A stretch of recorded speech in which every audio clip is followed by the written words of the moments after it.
来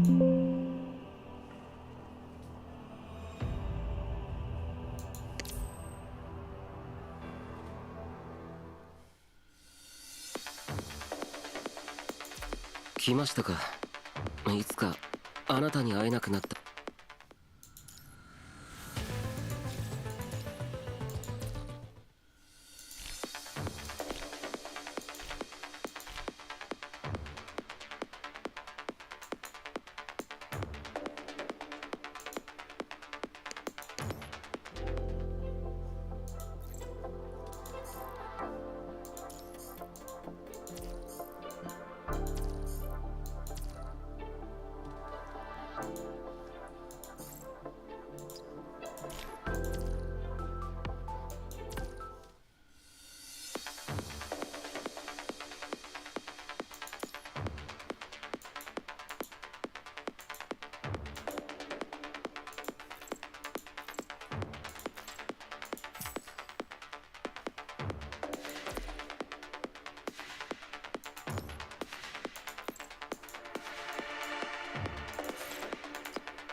自由に創作を始めましょう。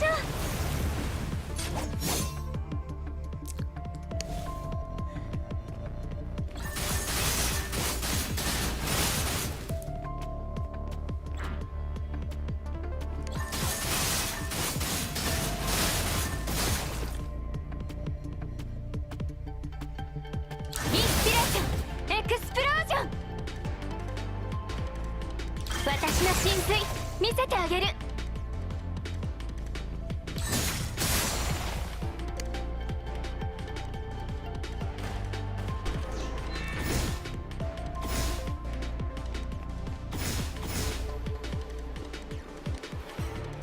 私たちの物語は始まったばかりよ。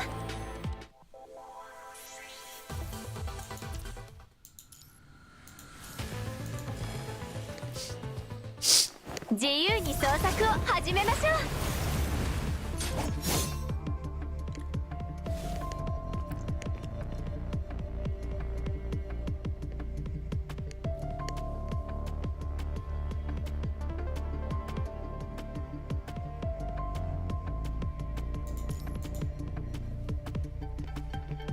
私の神髄見せてあげる。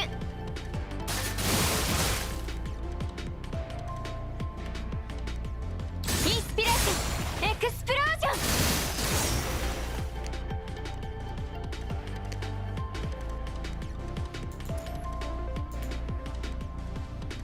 キャンバス準備完了。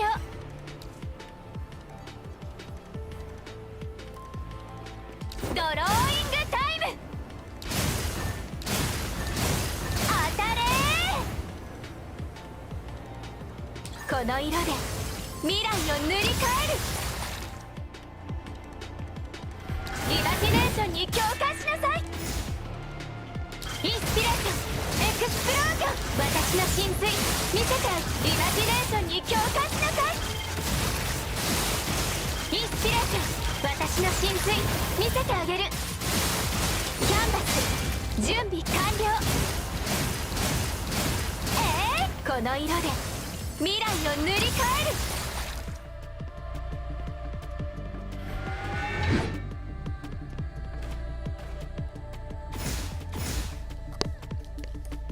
私たちの物語は始まったばかりよ。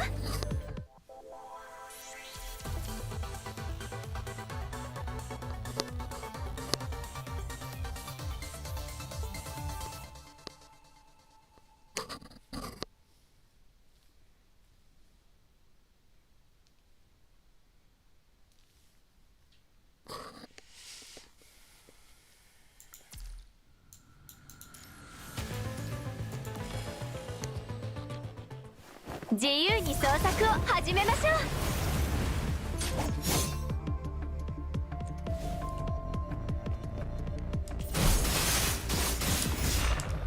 私の神髄見せてあげる。書き間違っちゃった。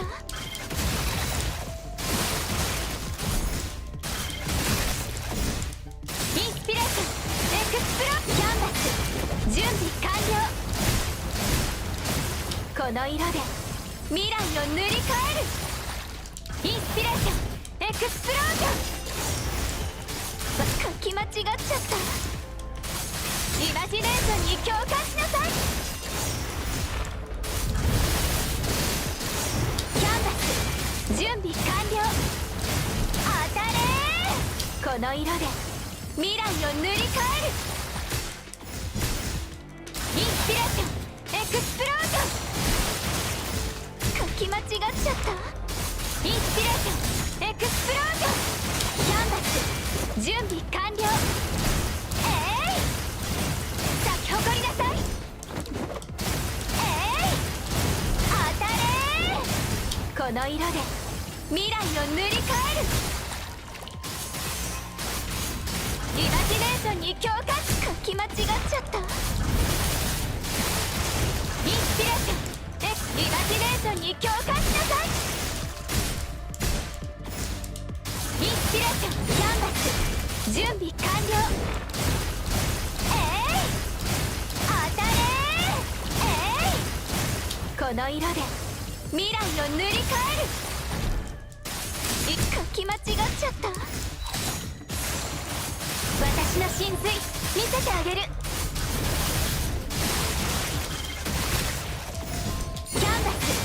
準備完了。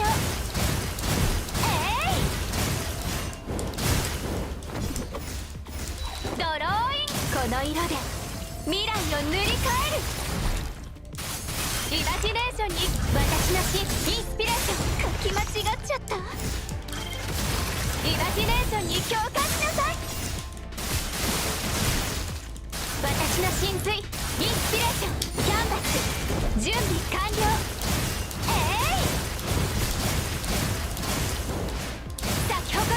この色で未来を塗り替える。私の神髄イマジネーションインスピレ書き間違っちゃった。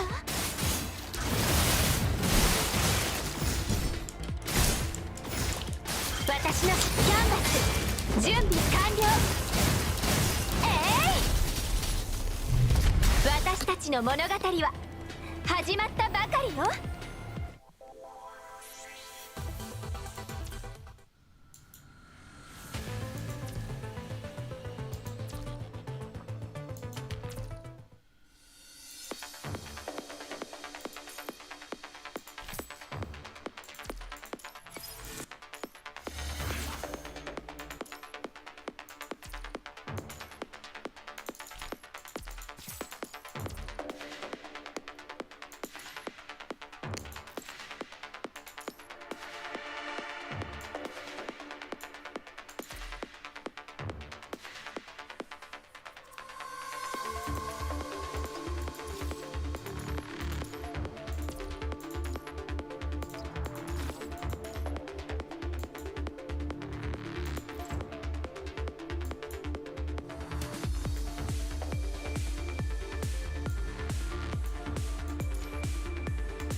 私は進行するための槍となる。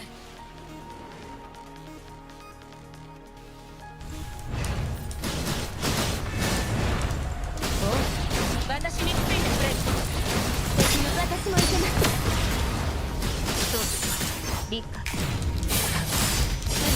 絶賛スレッさあ終焉の光を与えましょう。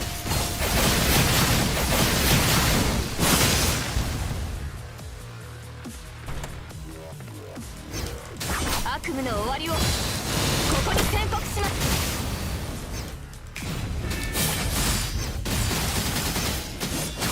さあ終焉の光を与えましょう。終幕です。さあ永遠に眠りなさい。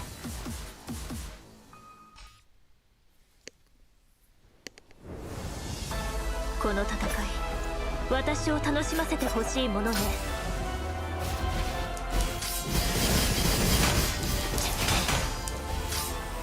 生死を分けるのは一瞬。風より解かれる力、我が刃と化せ。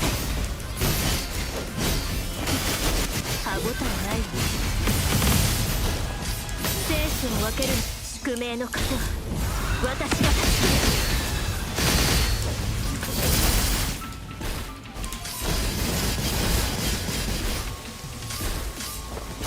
生死を分けるのは一瞬よ。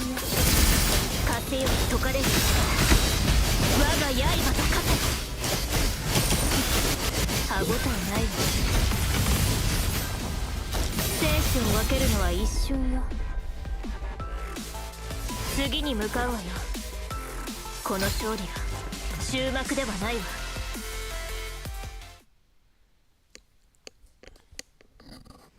シミュレーション完了。指揮官、我々が勝者です。もう逃げ場はありませんよ。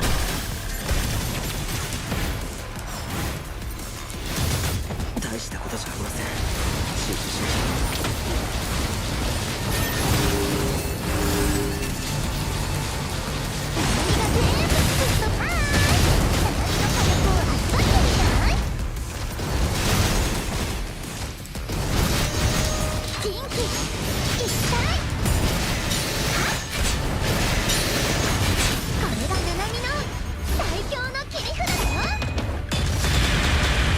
シミュレーション完了。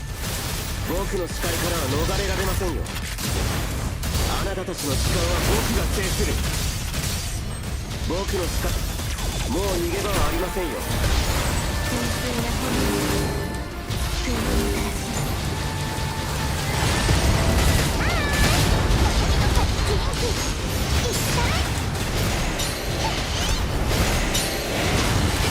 これがナナミの最強の切り札だよ。シミュレーション完了。もう逃げ場はありませんよ。時の果てで滅びよ。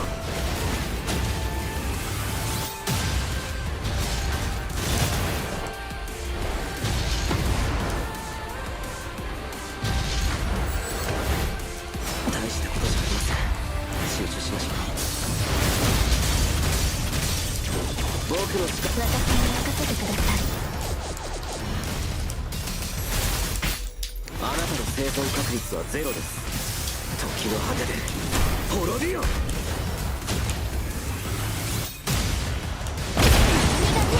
気一体。指揮官、ナナミとパワーちゃんって超すごいでしょ。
チームワークですか。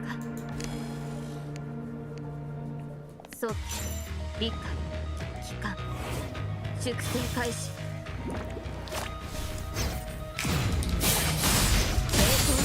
残土さあ終焉な光を与えましょう。終幕です。さあとは眠りなさい。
足手まとい。早期理解帰還粛清開始。遅すぎます。さあ終焉の光を与えましょう。悪夢の終わりをここに宣告します。即戦即決しない。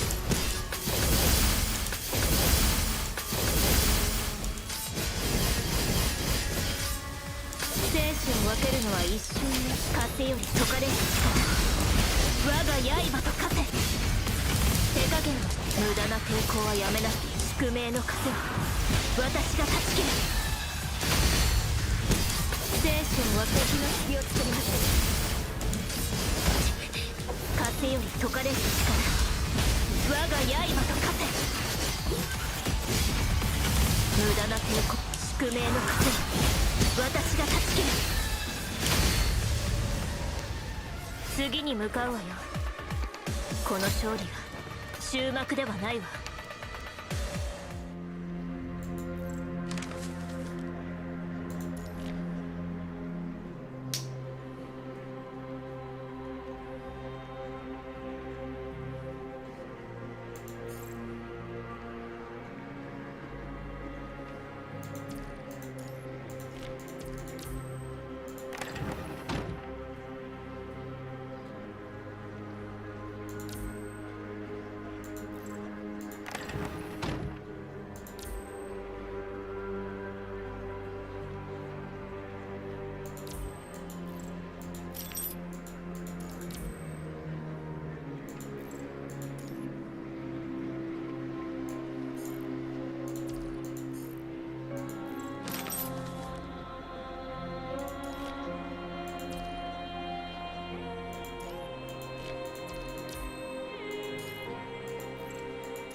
早期理解帰還粛清開始。抵抗無駄です。さあ終焉の光を与えましょう。悪夢の終わりをここに宣告します。この戦い、生死を分けるのは一瞬。敵の強さ風より解かれる力、我が刃と化せ。歯応えないね。次に向かうわよ。この勝利が終幕ではないわ。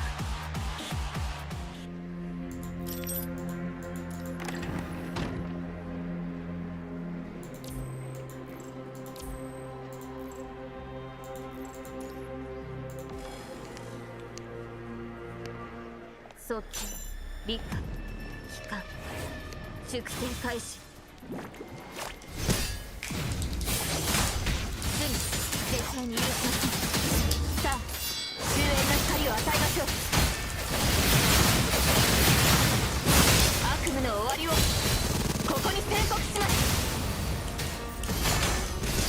この戦い、生死を分けるのはいい。その程度。風より解かれる力、我が刃と化せ。無駄な抵抗はやめなさい。次に向かうわよ。この勝利が終幕ではないわ。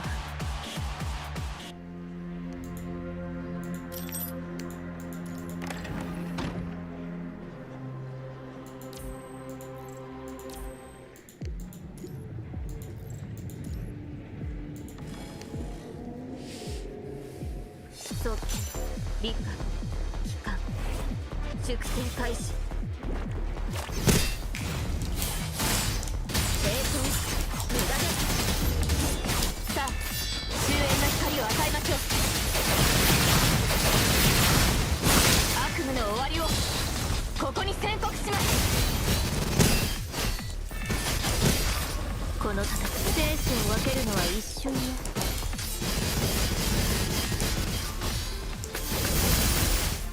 その程度。風より解かれる力、我が刃と化せ。敵の隙を作ります。宿命の風は私が断ち切る。生死を分けるのは一瞬よ。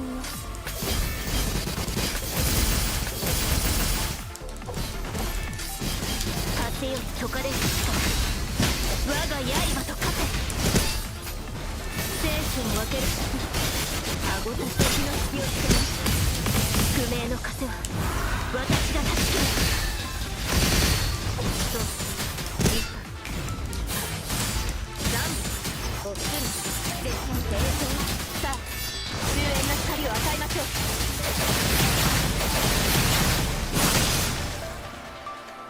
終幕です。さあとわに眠りなさい。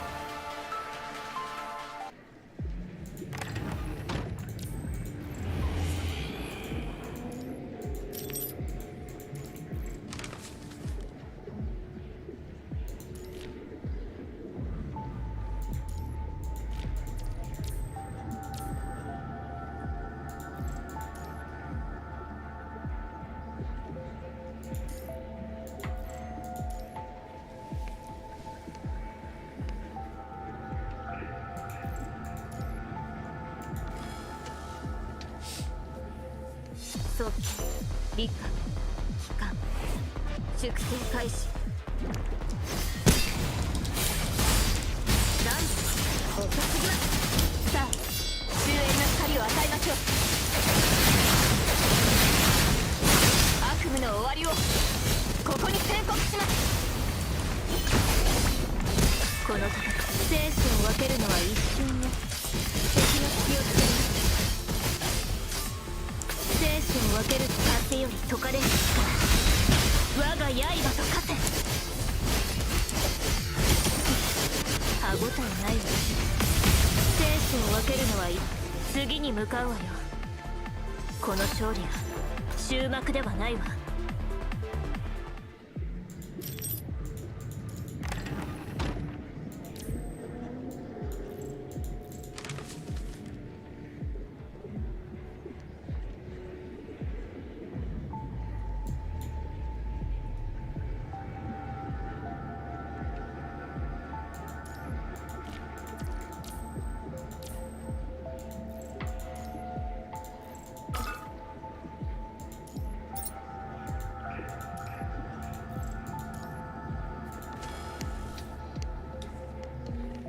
早期理科機関粛清開始。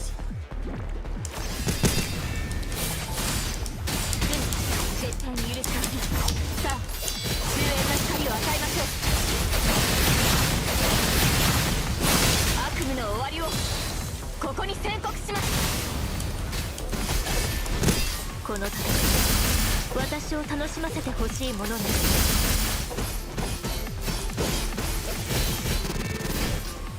生死を分けるのはいい。その手風より解かれる力、我が刃と化せ。次に向かうわよ。この勝利が終幕ではないわ。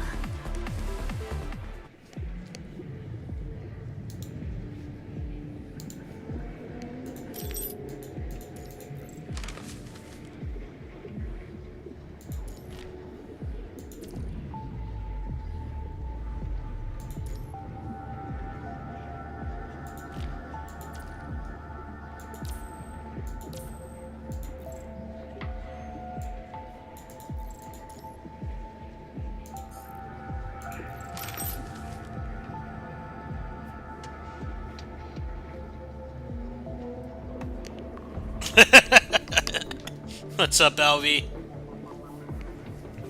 Yeah, I was trying to look for some gameplay for that, and like the whole game is already up already, and people are spoiling like major plot points in the thumbnail and the description.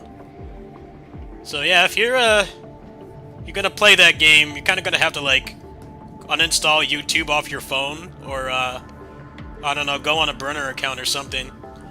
Now, obviously, I don't care. I'm not a Final Fantasy fan, and I don't have a PS5, but it definitely bothers me how people clout chase so hard like that.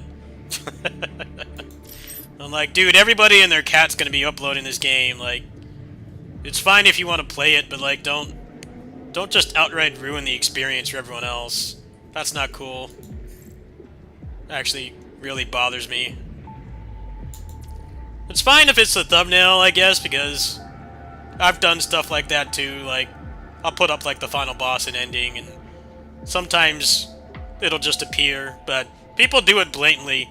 They do it blatantly. Like, it's just like right there. I already saw the final boss of that game, just like looking up some gameplay of it.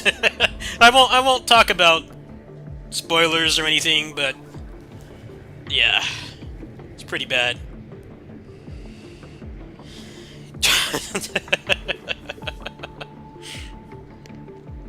It's kind of why I, if I play a story-rich game, I like don't really upload the cutscenes. So I feel like people just put them up instantly anyway. They're already, the whole game is like already up. It's like just barely came out a few hours ago. It's like I'd rather just put up gameplay, and generally that does pretty well for me. The whole damn game is already up. It's been out for a few hours. Frame 1.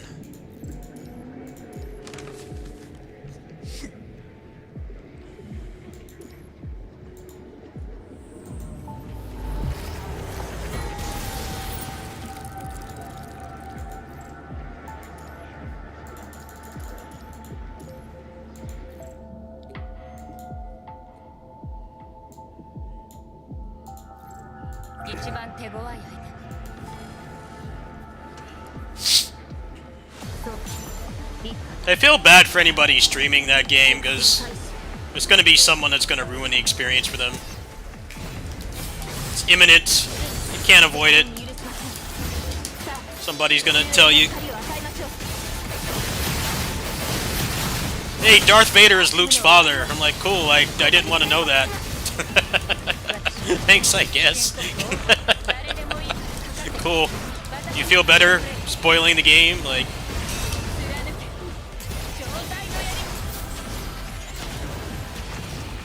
that game does look quite a bit better than the first one, though. I didn't like the first one very much.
Reminds me when I watched Star Wars Force Awakens, the first new Star Wars trilogy movie, and I got spoiled on something in that movie from a Guilty Gear forum on Steam.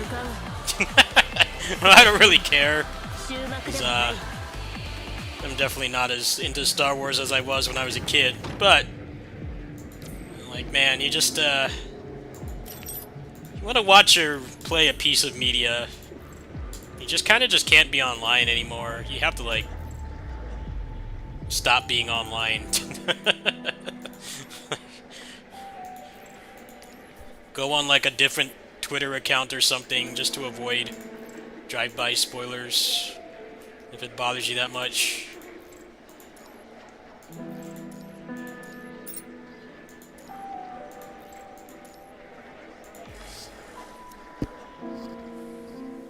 そう立派帰還熟成開始経験無駄ですさあ終焉の光を与えましょう悪夢の終わりをここに宣告します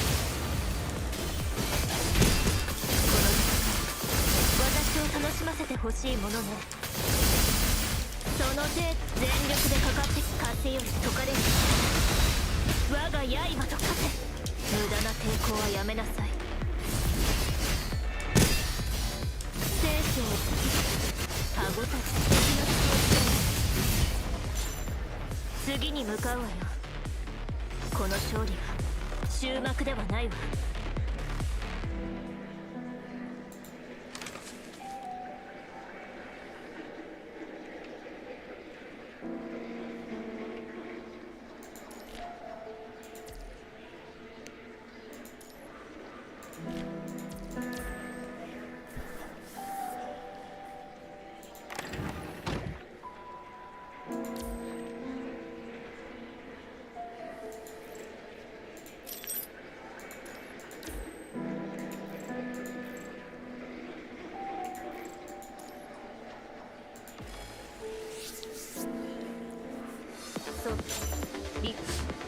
And I find story-based games like kind of garbage to stream, just because it's either people won't watch because they want to play it themselves, or they won't watch because they're not at the same spot.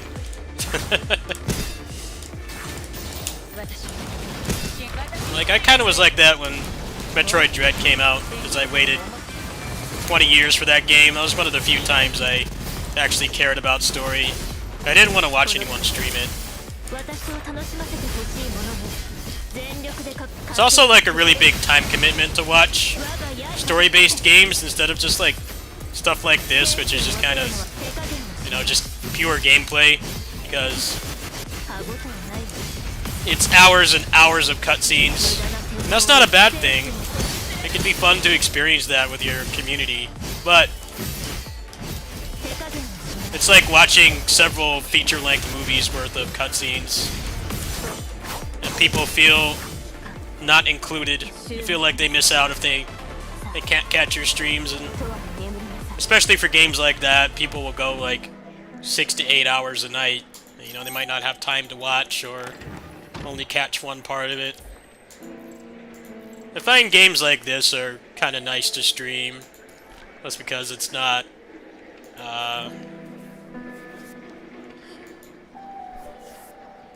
you can kind of just watch it and relax, and not have to worry about being spoiled on anything or stuff like that. That's also the other thing too, like if you do choose to watch like the entirety of one of those games, the problem is you're not going to watch anyone else do it, because there's not going to be that much gameplay. If you're looking for the gameplay, you're going to have to watch the whole movie again. I noticed this when FF16 came out. I watched a person in my community play that game, and I enjoyed it for what it was worth. But I wasn't going to watch anyone else play it, because it's, you know, they're experiencing it for the first time. You have to watch all those cutscenes again. I'm like, at that point I'd rather just play it myself. Versus something like this, where this is like, hey, looks cool. You know, maybe I'll play it someday.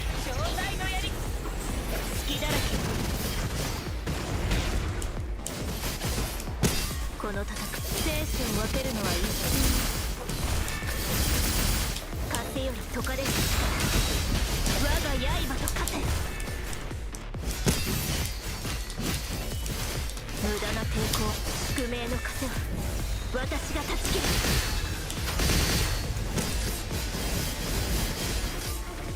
生死を分けるのは一瞬に敵の隙を作ります風より解かれる我が刃と化せ無駄な抵抗手加減のしない生死を貫き宿命の風は私が断ち切る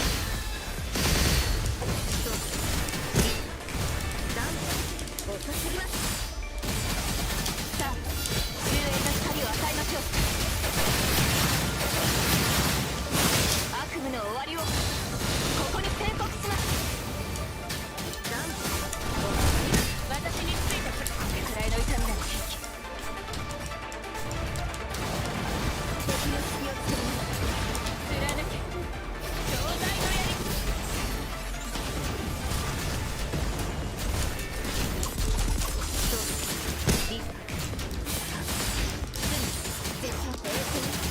さあ終焉の光を与えましょう風より解かれる力我が刃と化せ歯ごたえないわ宿命の風は次に向かうわよこの勝利が終幕ではないわ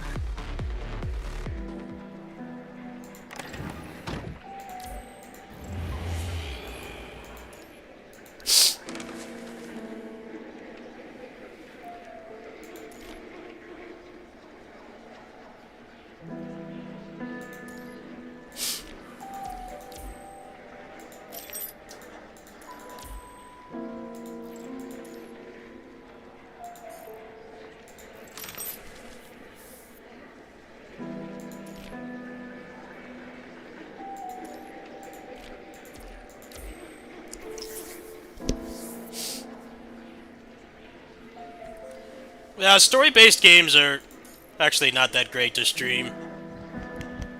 For instance, like, Maximilian has, like, 35,000 viewers streaming that game. And, you know, he loves FF7, so that's, like, a good stream to watch. I can't blame anyone for wanting to watch him, but it's like, are you really gonna watch someone else go through all those cutscenes again? At that point, you've played the game twice without actually playing it. It's a huge time investment. That's why sometimes if I do play something where I do care about the story, I just, like, don't really put a lot of emphasis on streaming it. You know, I'll stream, like, parts of it, but I might just play, like, while I'm offline or on the Steam Deck or something, as I feel like people either won't watch because they want to experience it themselves, or they already watched somebody else do it. And it's not as engaging as just like, hey, you know, this guy is playing this, you know, weeb game here. This guy's playing this weeb game, and it doesn't require, you know, watching a 60-episode anime or reading a manga or 7 other games. You know, you just watch him play. That's kind of why, like, fighting games and MOBAs and stuff and Battle Royales are, like, popular games to stream, because they're kind of just jump on and watch a couple games. It's not like it's not a huge time investment.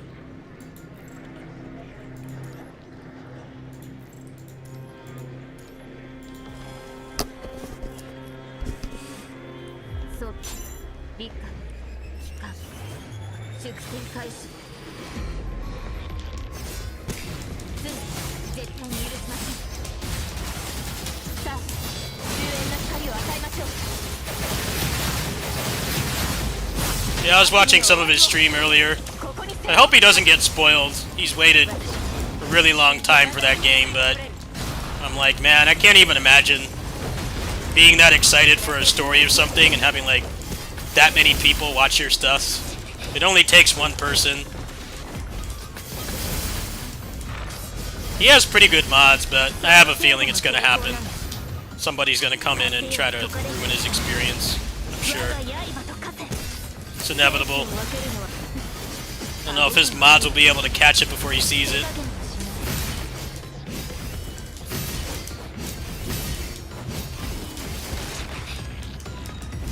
生死を分けるのは宿命の糧。私が断ち切る。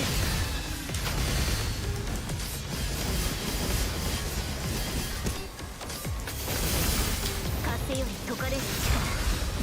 我が刃と化せ。無駄な抵抗。歯応えないわ。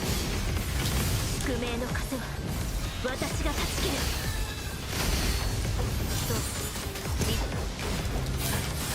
抵抗無駄です。 That's the interesting thing about the Final Fantasy X speedrun, the one where they don't use the mod to skip the cutscenes. You watch the whole story. If you don't want to play Final Fantasy X yourself, you can legit just watch a speedrun, because the speedrun doesn't skip any cutscenes or events or anything. It's quite literally the whole story. Yeah. Okay, you know, this game looks cool, but I don't like turn-based combat. It's like, hey, just watch a speedrun, because the cutscenes are unskippable. You get the entire experience in about 10 hours. It's a little less than 10 hours, but just about. 悪夢の終わりをここに宣告します。 It's kind of a weird speedrun, because the speedrun is kind of just playing it fast. And you can't skip any cutscenes. 全力でかか風より解かれる。 Every time you speedrun that game, you're watching like a 6-hour movie with gameplay intermissions. 歯応えないわ。生死を分ける宿命の糧は私が断ち切る。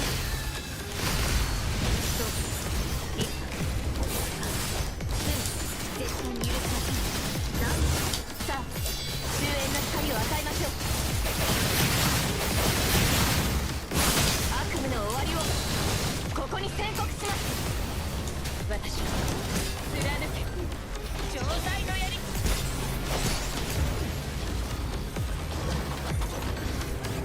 いつの日か全ての障害を乗り越える。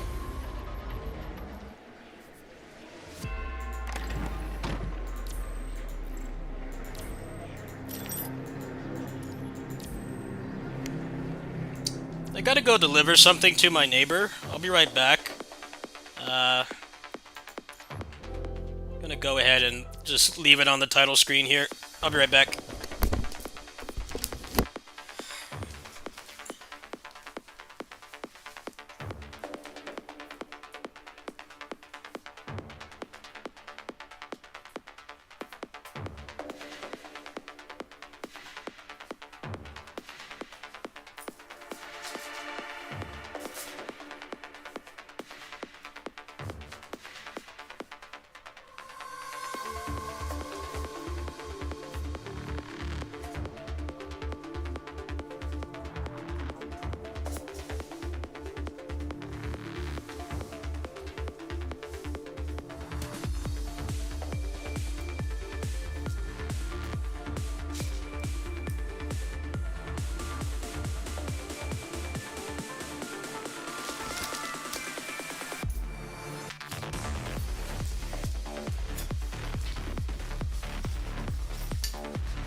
Alright, sorry about that. Had to go deliver something to my neighbor. He needed a new keyboard, so I went ahead and bought him one and they just delivered it. Got some good music playing.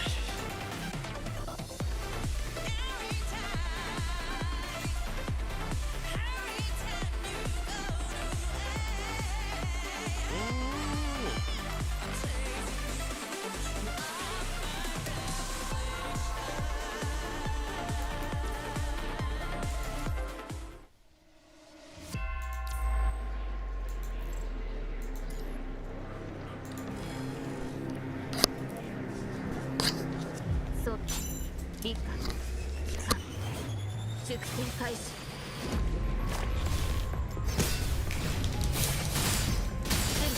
絶対に許さずさあ終焉の光を与えましょう Oh, by the way, I'm on a, 悪夢の終 I'm わり breaking in a new controller, ここに宣告します so might, この戦い生死を分けるのは一瞬よその程度の might vary what I play tonight.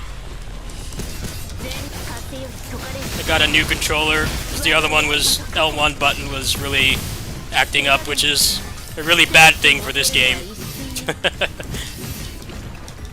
減をします A couple games I play on here that really need the L1 button. It was getting loose.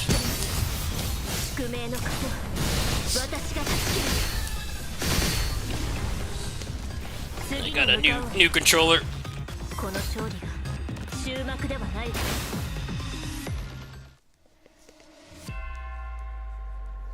Also have a new hard drive coming as well. It's all from the Peak of Combat sponsorship. So I'll actually be able to play stuff like Stranger in Paradise and Street Fighter 6 and everything again, because I've been really limited by hard drive space. I have like none left, so that's gonna be a pretty big boon. Actually having space again. I got another terabyte to work with. My C drive is still all messed up, but I might be going to see my friends again in a couple weeks, so computer upgrades is gonna have to wait. Probably do that in like April or May.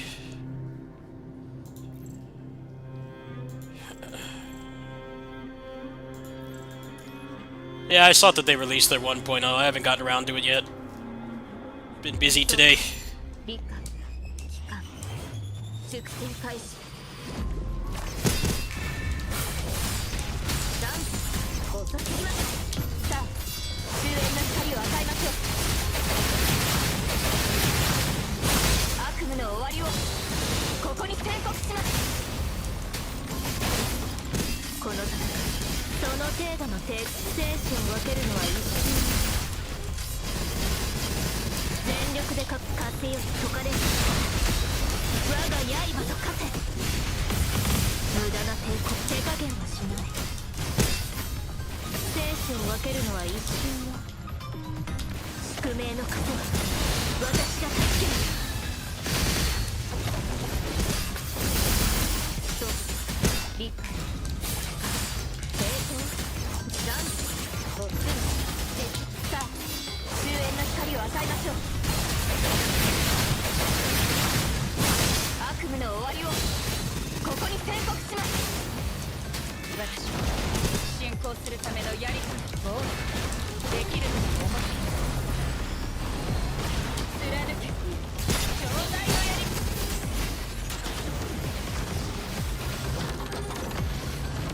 りいつの日か全ての障害を乗り越え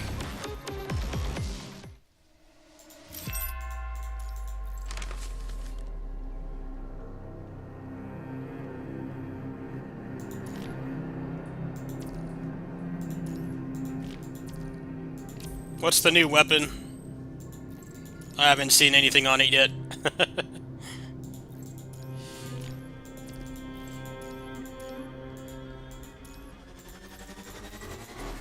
A little behind on Vidya news right now. busy doing stuff. Drill spear. Ah.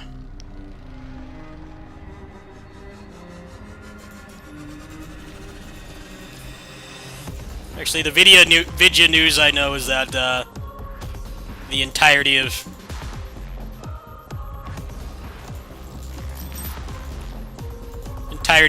Rebirth is already up, and very easy to get yourself spoiled on. That's why I've got my stream title. So people are being relentless with the spoilers. I won't mention anything that I saw, but yeah, it's pretty dire if you're trying to avoid spoilers for that game. There's already people doing the clout chasing thumbnails. Can't imagine avoiding spoilers for that game if you're waiting for the PC port. Alright, hard enough as it is. It's only been out for a few hours. I just watch the cutscenes if it's something that has a late PC port. No way you're going to avoid spoilers for 6 months to a year.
次に向かうわよ。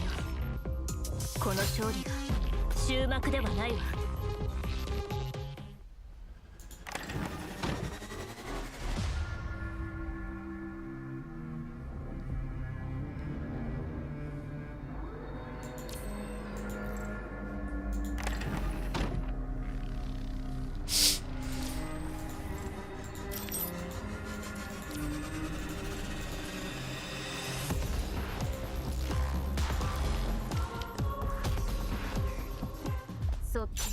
理解帰還粛清開始ランチを進みます。さあ終焉の光を与えましょう。悪夢の終わりをここに宣告します。私は進行するための誰でもいいからもうできると思っている。貫け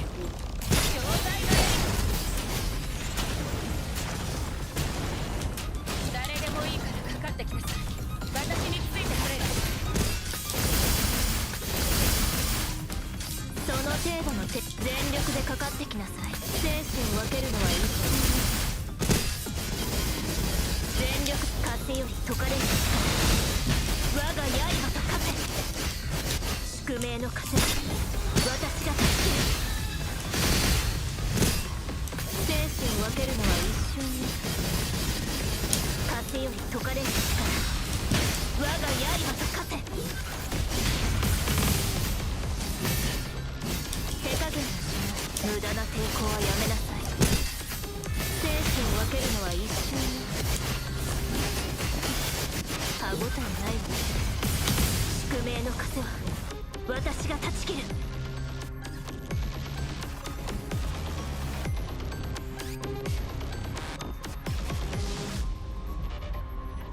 次に向かうわよ。この勝利が終幕ではないわ。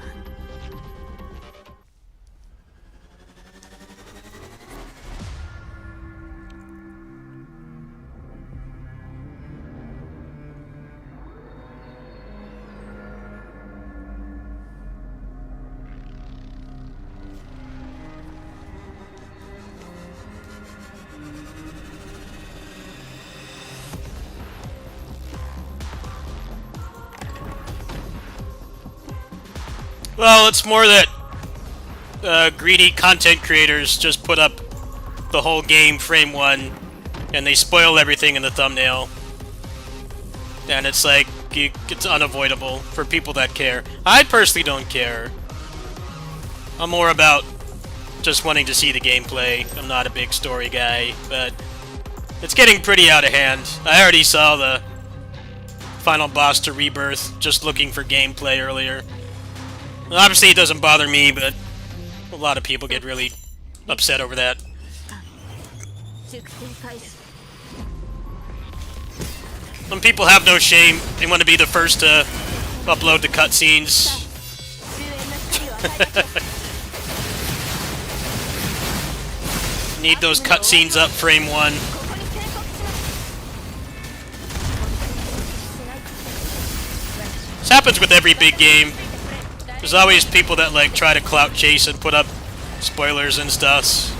And it's like, it's the same cycle every time. It's always random people that like don't have any kind of following for gaming at least. Usually they don't have much of a following, period. They just put up spoilers and stuff and they think it's gonna make them grow and it doesn't. It's the same thing with Elden Ring, the Suicide Squad game, all of them. It's a constant thing that happens. 分けるのは一瞬に It's either that or it's people complaining that the people that get the game early suck. 風より It's like, well, the people that have good quality recording equipment and actually know how to play the game, 歯応えない even if they have it early, they're under NDA.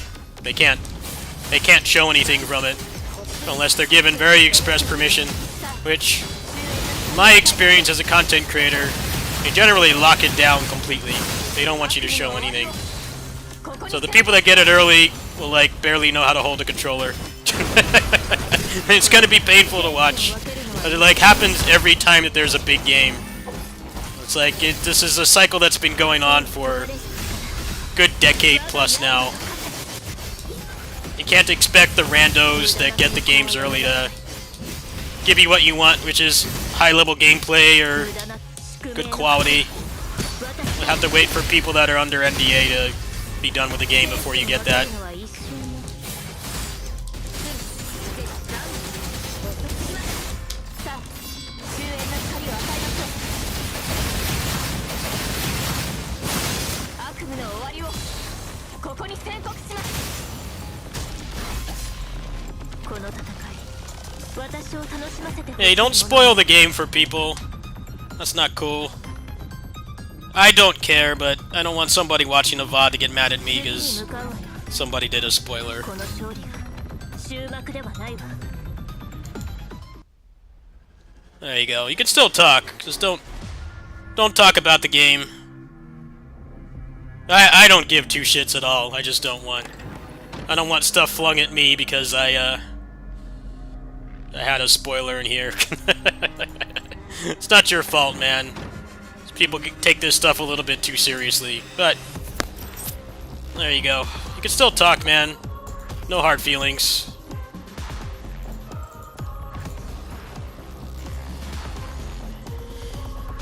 I'm not a story guy myself. I'm a gameplay guy for the most part. 熟成開始なん遅すぎますさあ終焉の光を与えましょう悪夢の終わりをここに宣告します私進行するための誰でもいいからそうだできると思っている貫け壮大の槍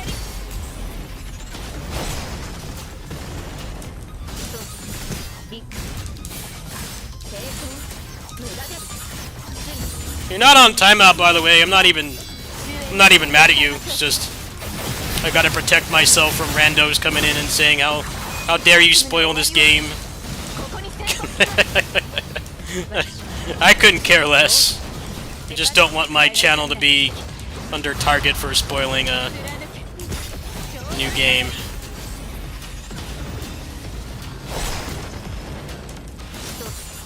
一回成功無駄ですなん遅すぎます独占即決しないさあ終焉の光を与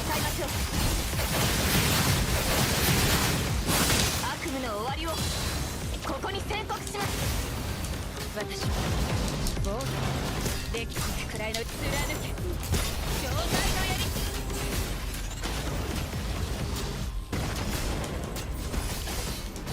この戦い、生死を分けるのは一瞬よ。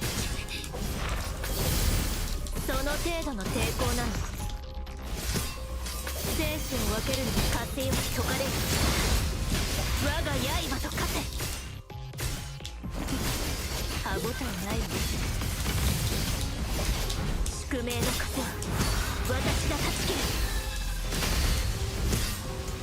生死を分けるのは一瞬よ。風より解かれる力、我が刃と勝て。生死を分けるのは一瞬よ。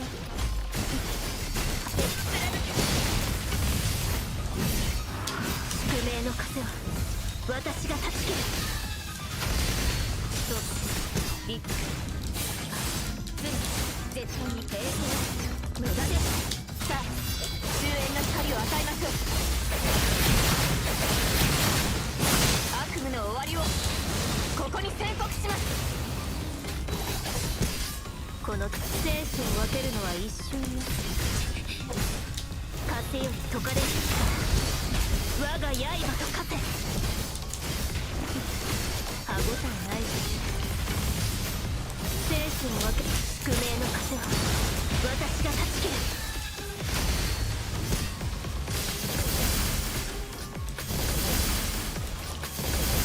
風より解かれる力、我が刃と勝て。生死を分けるのは一瞬よ。敵貫け状態のやり。隙だらけ。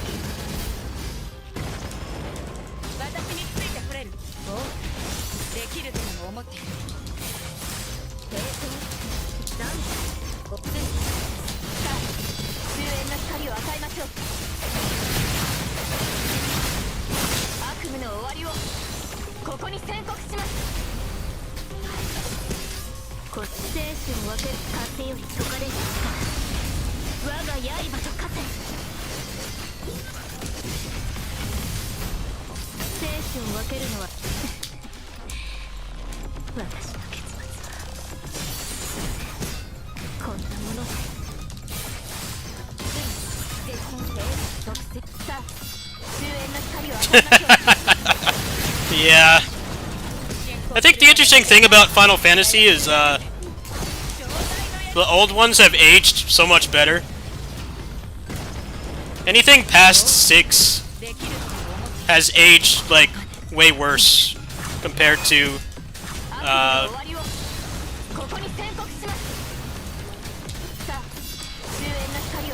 the newer ones. Like 7 was dated like 2 years after it came out. No joke. It was really dated.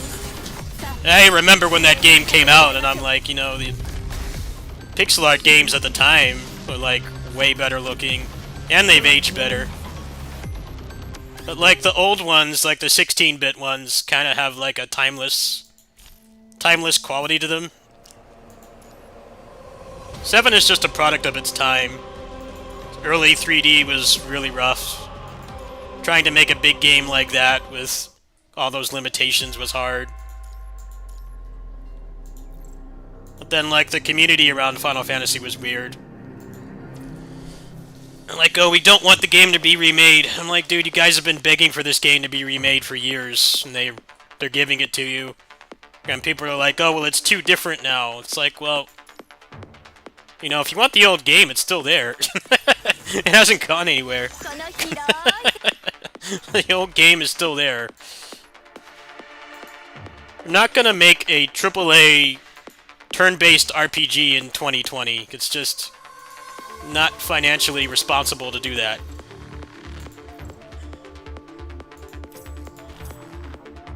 Nah, I played a lot of stuff too. I'm not even a Final Fantasy fan. I just found some of the complaints weird. I'm like, in what universe are they gonna make a AAA turn-based RPG that costs like $300 million? turn-based RPGs these days are still popular, obviously, but they're not AAA games anymore, and they won't be. Because putting that much money into a turn-based game is going to drive the normies away, and they don't want that. AAA gaming market is trying to go for everybody and their cat. I do think it's interesting, FF7 Remake, just because it's not objectively better. The graphics are and everything, but, you know, there's going to be people that don't like the changes to the story, or they don't like the gameplay, or both. But then, like, there actually have been some remakes that are, like, straight up better. Like, the remakes that Tales has done. They've done 3 remakes, and they're all pretty much better than the original game in almost every way. They're all better than, like, almost every single way, but obviously they're not, like...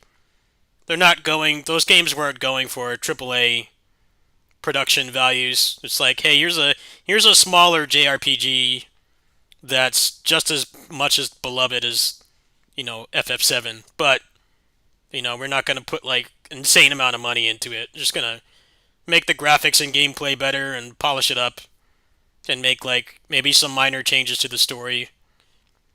And nobody really has any problem with any of those remakes. They're pretty solid. Ninja Warriors as well is another one.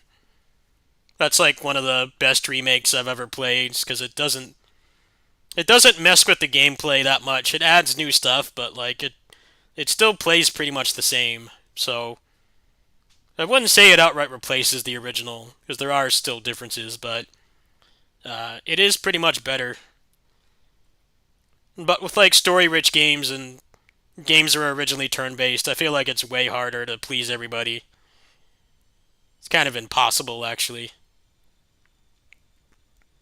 Dragon Quest XI has nowhere near the budget of like an FF7, anything Final Fantasy. Dragon Quest is like Tales level of budget, meaning it still looks good, it has good presentation, but they cut corners in a lot of places. It's that, like, you know, full face model rigging and, like, motion captured cutscenes and, you know, something to do every 5 steps. Dragon Quest is very much like Tales. It has its fans and it's still popular, but they make those games on much smaller budgets, which is why they get them out a lot quicker. Although Dragon Quest XII has been taking a really long time to come out for some reason. Like, every Dragon Quest game is basically the same thing. I don't know why it's like so hard for them to make the new one.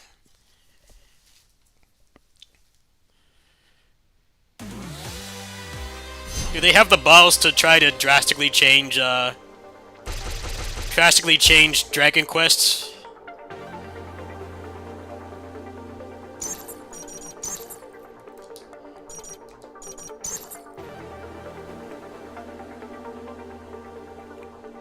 Well, see, that's the problem with the FF7 remake, is putting it out, like, months before the PS5 came out, and nobody can deny this. The whole design of that game was held back by the PS4. Anybody who says it wasn't is delusional. That's why there's so much forced walking and stuff in that game, because it had to be designed around the base PS4. Like, the one that came out in 2013, you know, like, almost 8 years before the FF7 remake came out, with the stock, like, 5200 RPM hard drive. At the same time, there's other issues as well. I know that the new one that just came out is like 150 gigs. There's no way that they could have remade everything, but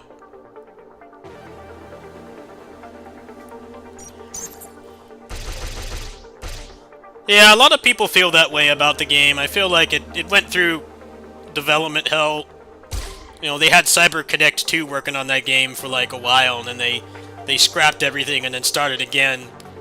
And by that time, the PS4 was already on its way out, and For doing a big expansive world, the PS4 just doesn't cut it. Especially because you have to design it around base specs, meaning a mechanical hard drive, which literally nobody who games on PC uses anymore.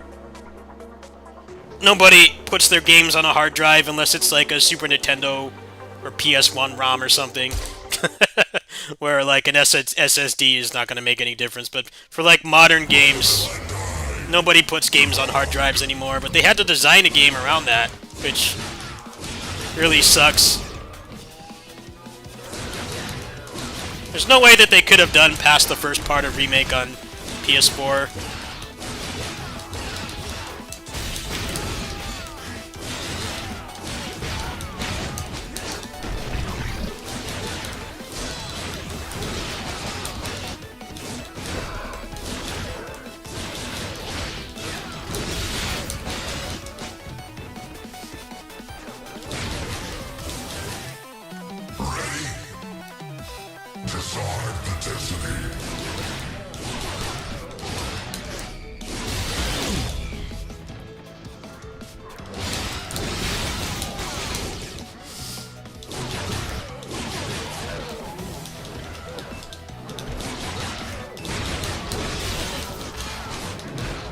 Well, the first remake suffered from also dragging out something that was only supposed to be a couple hours long and trying to make it long enough to be worth, you know, $60. Which obviously has its downsides. Now, I'm not a fan of FF7. I did play it growing up, but I never finished it because I didn't really like it that much. I couldn't get past the graphics. But I do know that getting out of Midgar is not supposed to be like a 40-hour thing. It's supposed to be like a couple sessions worth of playing tops. But they dragged it out a lot. I think they tried to say it was like, oh, it's supposed to give it more character. And yeah, they did do that to a degree. But you can't deny it's like, we can't do the big open world on a stock PS4 hard drive. That's totally part of it. Investors wanting money, they want to see their return of investment. You're not going to get that if it takes 10 years to make the game.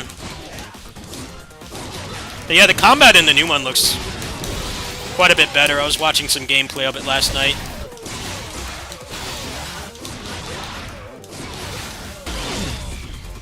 The original one had some really weird stuff about it, like having dodge canceling, but it goes like 2 pixels and has no invincibility frames.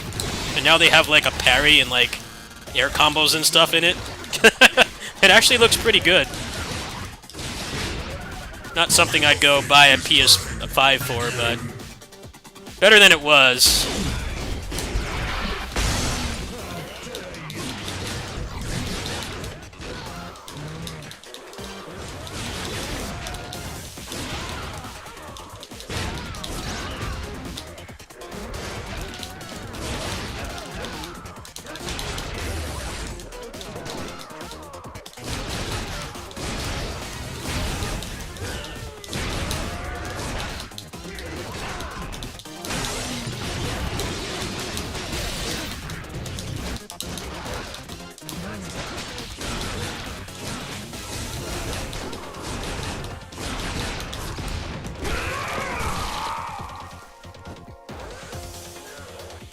I wonder what they're going to do for the next one.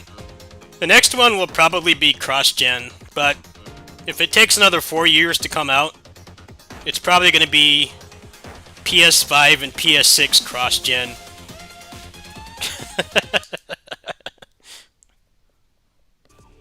Man, the PS5 is kind of dire, isn't it? There's like no games for it. This is like one of the first big, like, current-gen only games. It's got a lot of hype around it. Seems like it delivers.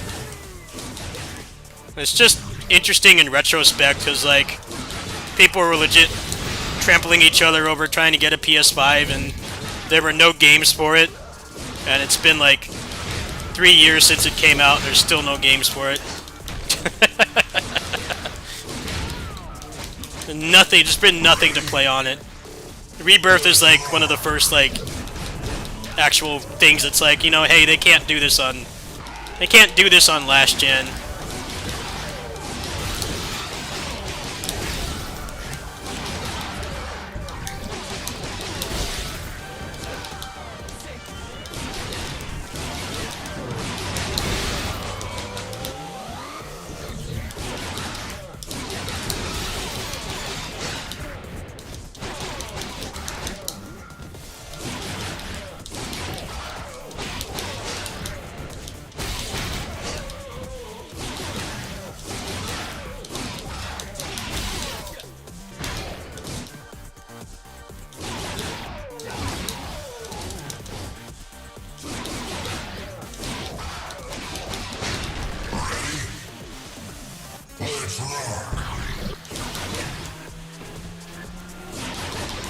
You're definitely right about that. I don't disagree there.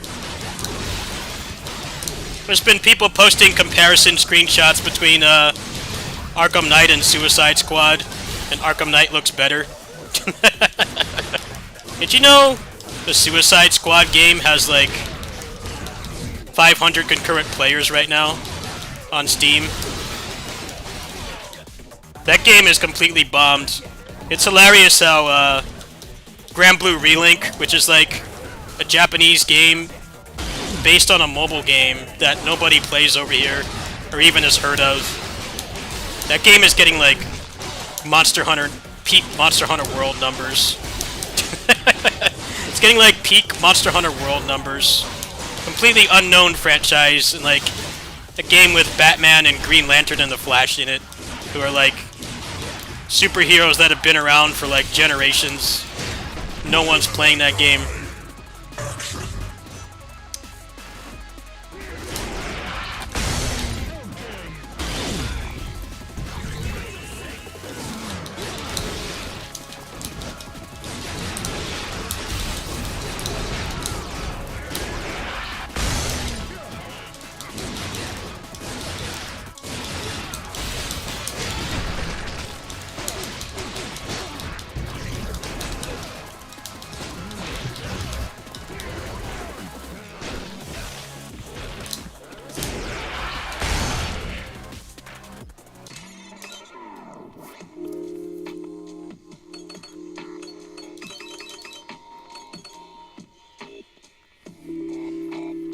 There's no way nobody that worked on that game didn't know that it was going to fail.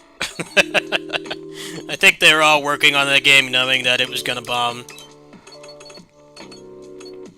I think actually Avengers is going to last longer than Suicide Squad, because Avengers had some legs at least, mostly just from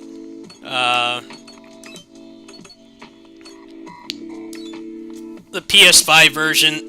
And they did support it for a while. It got like 2 seasons of content.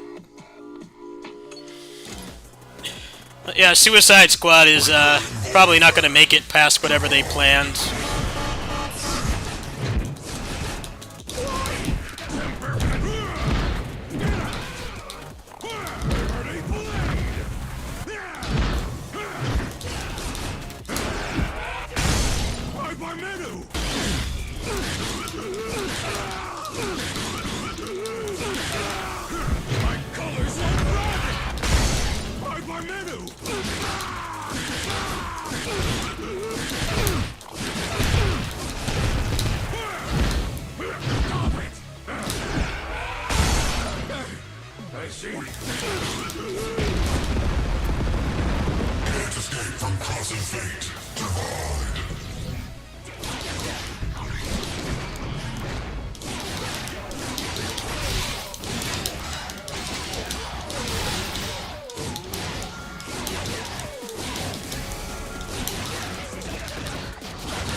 Well, usually PC ports get outsourced now.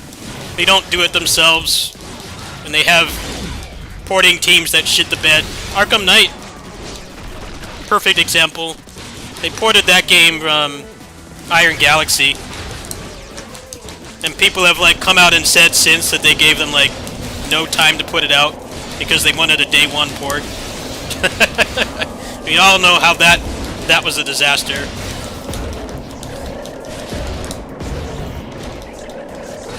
It was like the first time a AAA game company actually had to take accountability for releasing a garbage product that doesn't work.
Has Superman ever had a good game?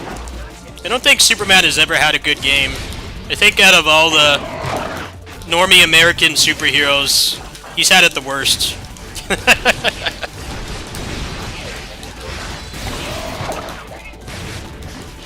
Spider-Man was up there too until the Insomniac games. X-Men obviously doing pretty well for themselves. Superman is... I think he's never been in a good game. At least a game that's focused around him. The Death and Return of Superman was alright, but...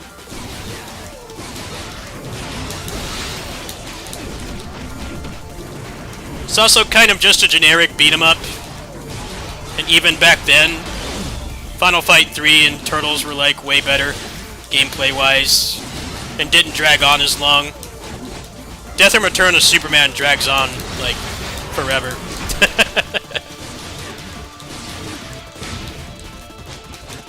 It's actually a pretty crazy... the scope for that game is pretty nuts for a beat-em-up, though, having, like, a huge, like, story emphasis.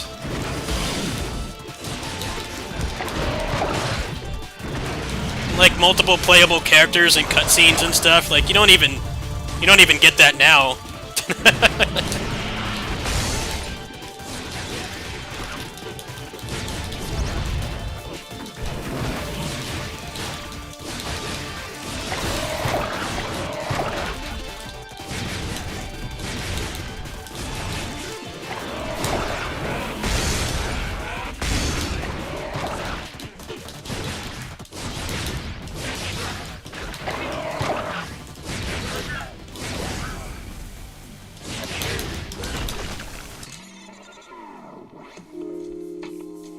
Well, Batman was very, front-loaded. He had the Sunsoft NES game, which is a legit good game still. It still holds up. And it was very good for its time. And then there was Batman Returns on SNES, the Konami beat-em-up, which is pretty good, too. Especially for a movie tie-in game, it was really good. And then Batman was in mostly shit games until the Rocksteady trilogy. Spider-Man, the Sega Spider-Man is decent. The beat 'em up. That was like early 90s. Maximum Carnage is like impossible. I had that game as a kid. I never really want to play that game again.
You guys hear the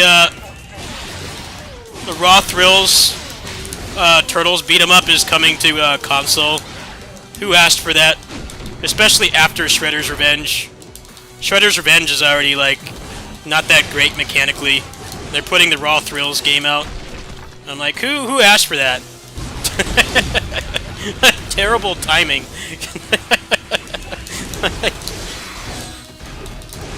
Maybe if Shredder's Revenge wasn't a thing, people would care, but...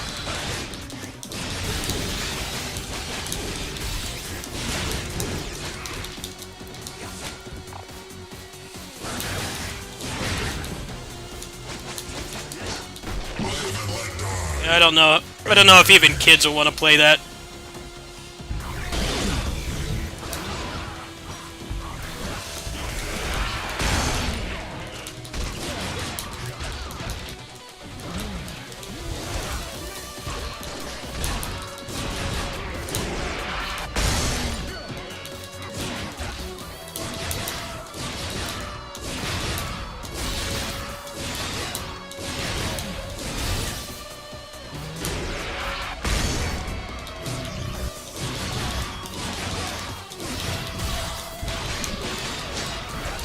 Nah, that game is not fine. Have you seen it?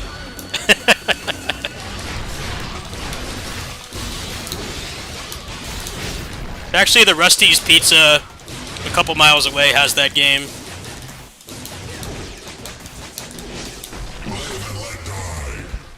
I've seen it in person.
Hey, I did it! S rank! S rank. Look at that. GG's.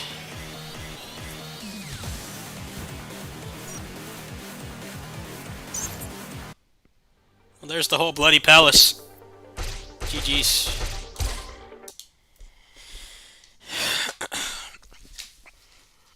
What's wrong with it? Raw Thrills is basically a arcade company that has taken advantage of the fact that there's no like major arcade games anymore. Their games aren't bad; they're just average at best. I think the only game that people really like of theirs in the arcade crowd is the new Cruisin'. People like that game, but other than that, they're not great.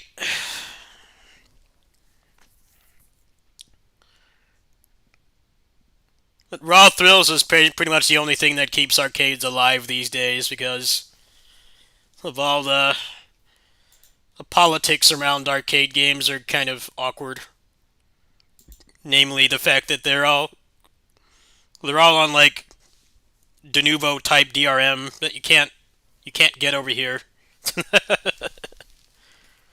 So when you go to an arcade, most of what you're going to see is Raw Thrills games, and I mean they're playable, but they're not the kind of stuff that makes lifelong memories like the stuff that my generation grew up with.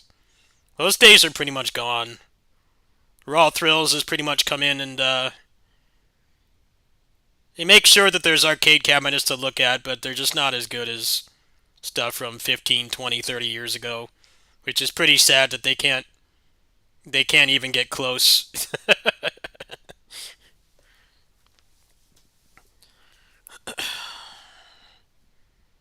That's why, like, nobody opens arcades anymore, because stuff that people actually want to play, you can't get over here.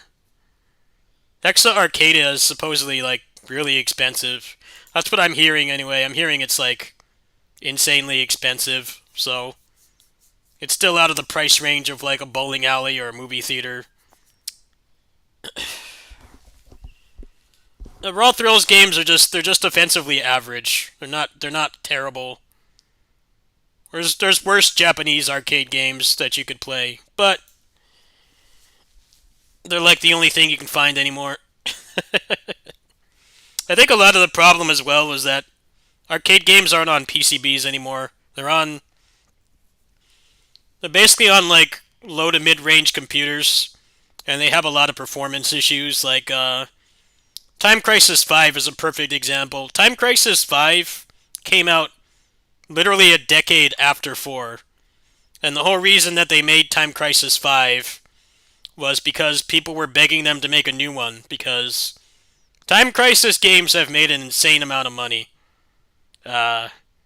Probably more than a lot of our favorite franchises. It's made a lot of money. The problem is they got harder and harder to repair because the parts just get older and older. So they made a new one, But Time Crisis 5 runs worse than 4 because they cheaped out on the hardware. It like barely maintains 60 FPS.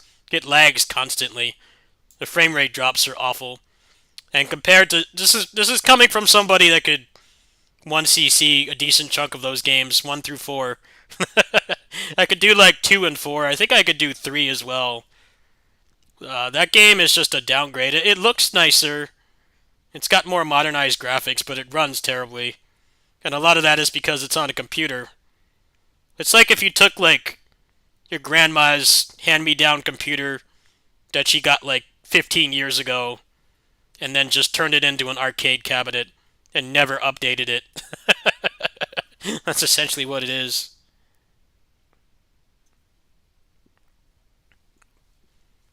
Well, the Gundam games are basically service games. That's what they are. They're service games in the arcade. They get updates, balance changes, new content, new characters. It's a service game you have to go to the arcade to play, and I think they feel that if they put it at home that it will cannibalize their sales. But the interesting thing is even when we got Full Boost over here, that it was still like 2 versions outdated. It wasn't the current version when we got it. So the people that are like hardcore into that series, they didn't really want to buy it because it's still like playing, Street Fighter V launch version versus what it is now. It's playable, but it's not like what you were meant to play kind of thing. No, Namco just doesn't port those games for some reason. I mean, they talk about this at length. They don't do a good job of preserving their stuff. Gundam Breaker 3, if it wasn't for the surprise announcement of 4, that game should have been on PC years ago. You know that would have made money.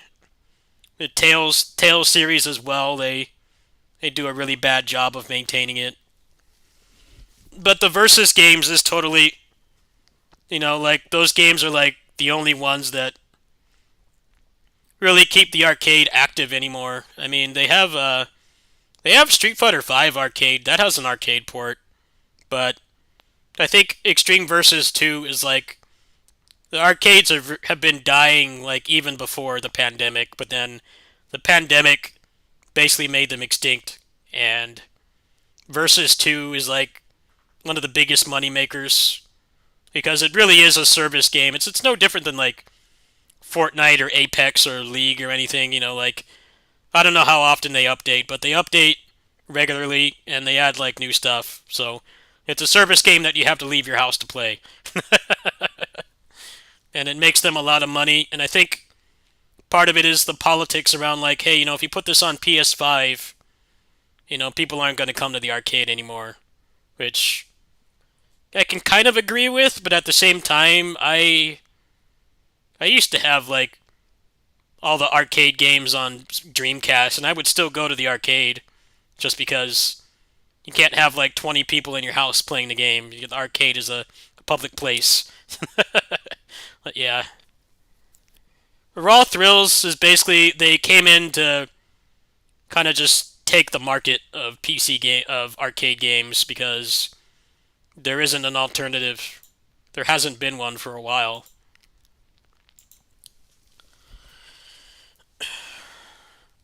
They're like the equivalent of like licensed games that you'd play when millennials were kids. Some of those games weren't completely terrible, but even as a kid you knew like there was better stuff that you could be playing. That's what Raw Thrills games are pretty much. They're very normie adjacent. They work.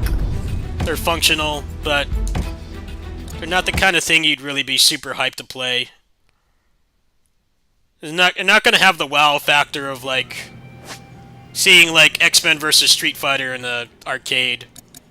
I'll always remember that experience, seeing that. Like, never gonna get that again.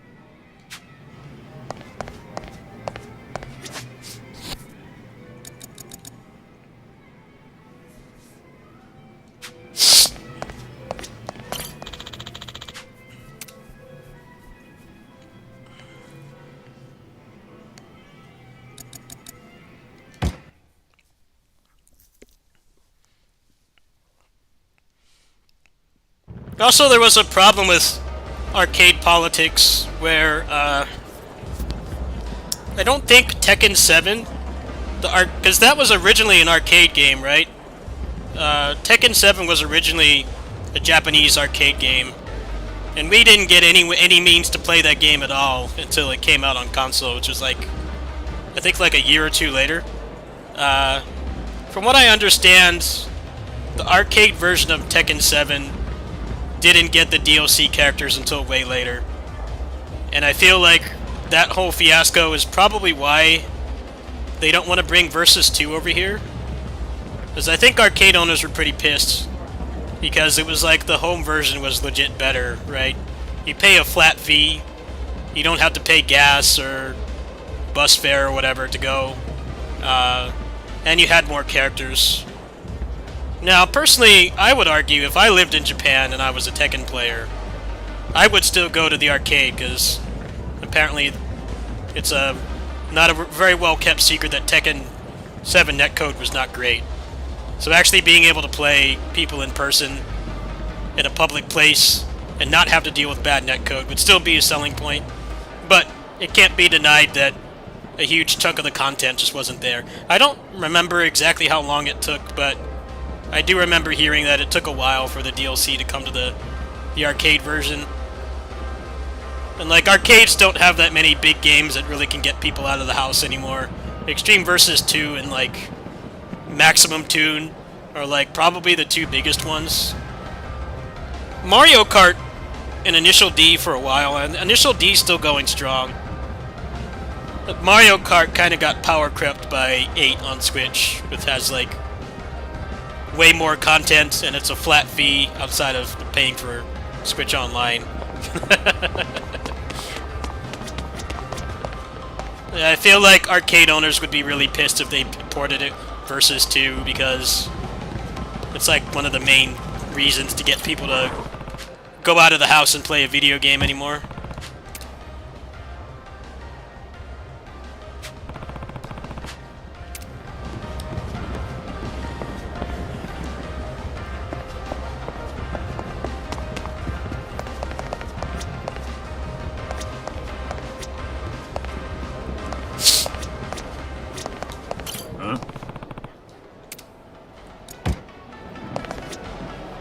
Nani? い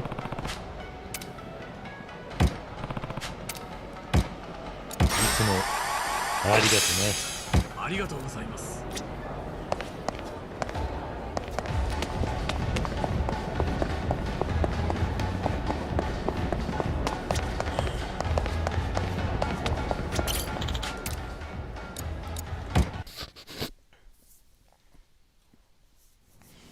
If Exa Arcadia had like a really good beat 'em up, I would move bridges to play that game. I wish that they did. I wish they had a really good beat 'em up, but they don't. I know Jitsu Squad is supposed to be getting an Exa Arcadia port at some point. I think Fight and Rage is as well. But it's the exact same thing I'm talking about. I can already play that game at home for free. I think Fight and Rage would be kind of weird to put in the arcade because of how the extends work.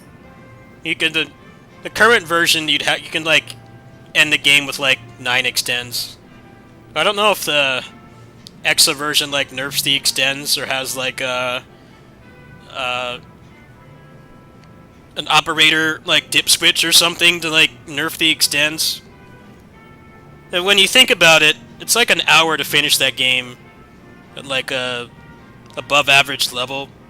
You could very easily finish that and like not continue. I'm interested to see how that works.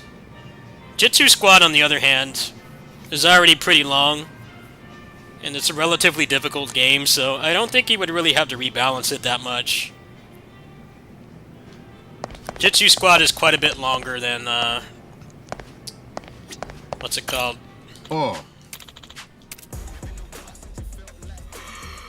Jitsu Squad's quite a bit longer than Fight and Rage. It would be nice to see a Streets 4 arcade version.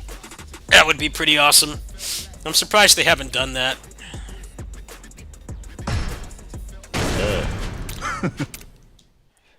Hello.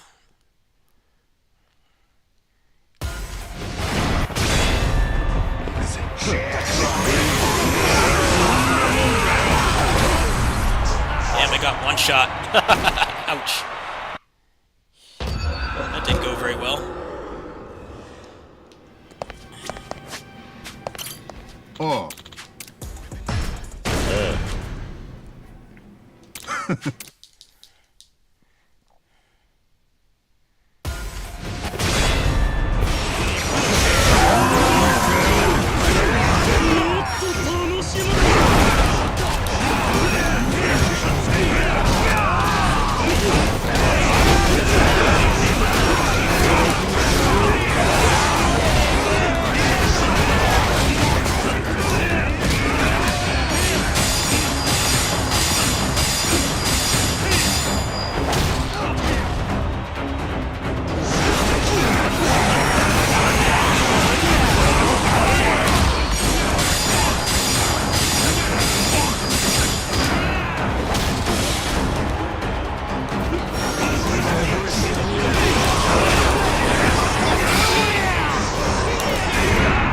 こっちの番だ。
覚悟はいいか。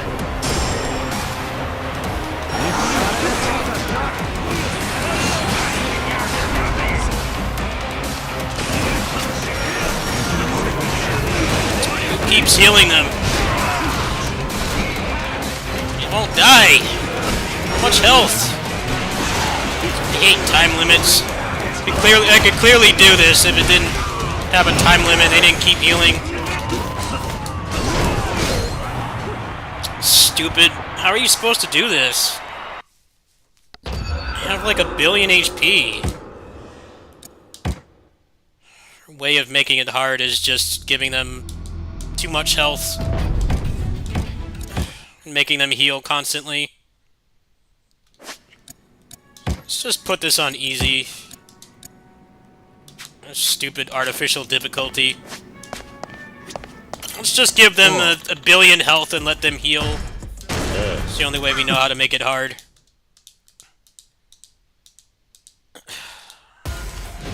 Great difficulty.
The Kamen Rider in the center can just, like, one-shot you.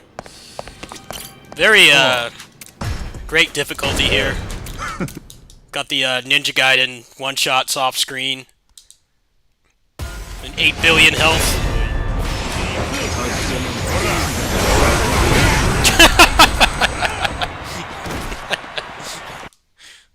This is a great battle, isn't it? Guy could just one-shot you from the start.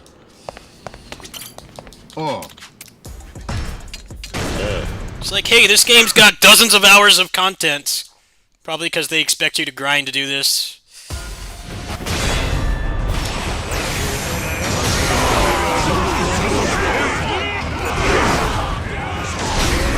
Oh, come on, man. Cheap-ass boss. Makes you sit through a load screen to try again, too.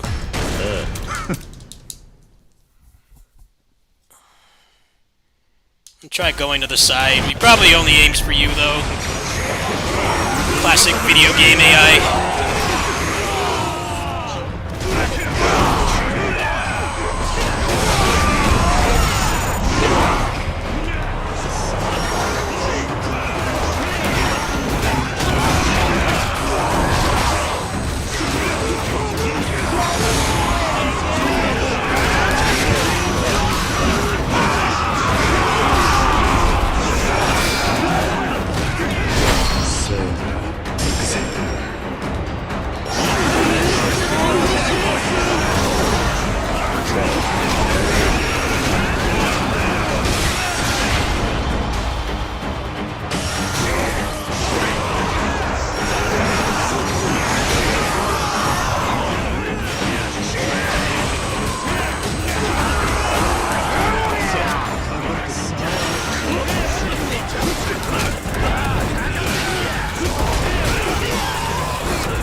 I can see why people complain about this. I definitely understand the complaints.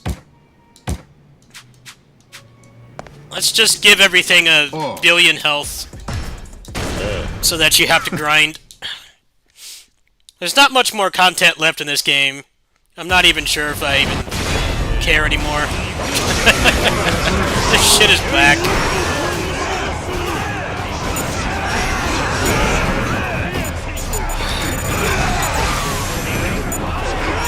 Hope I can kill a bunch of them at the start.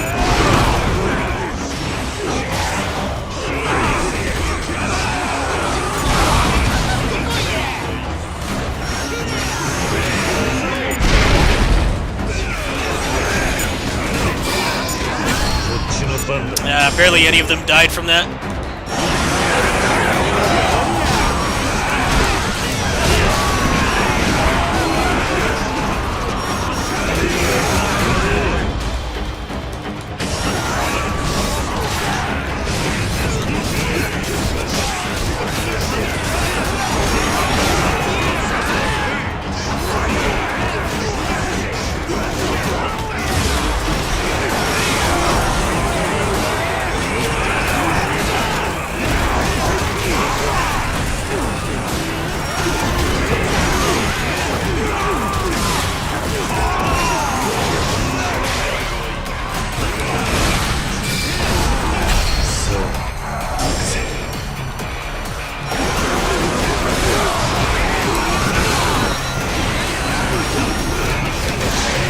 Nice.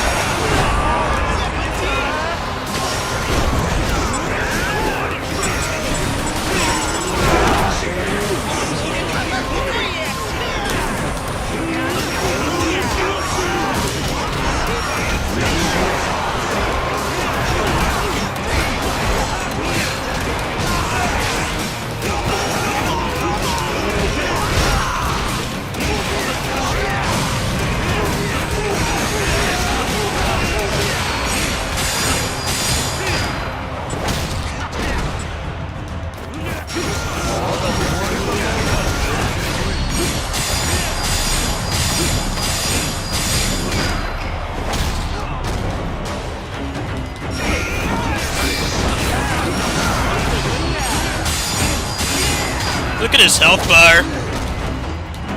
It's moving pixel by pixel. Maybe I need to change my strategy here. I think the strategy is just to grind.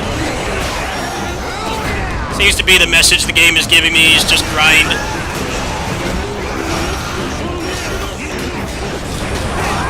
Especially when they add a guy that keeps spamming heals.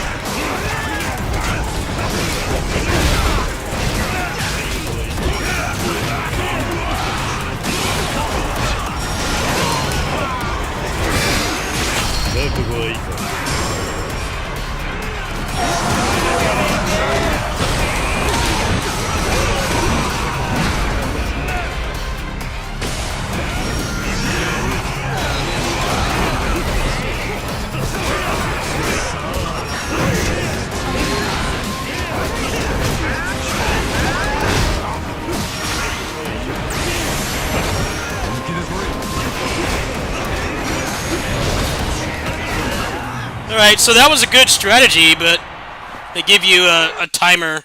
They need to give you a mobile game timer so that you can't do it with skill. You have to grind.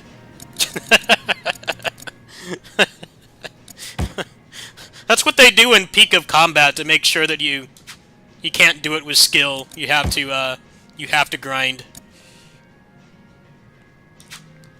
I'm gonna look up what the strategy is for this, because clearly skill doesn't matter.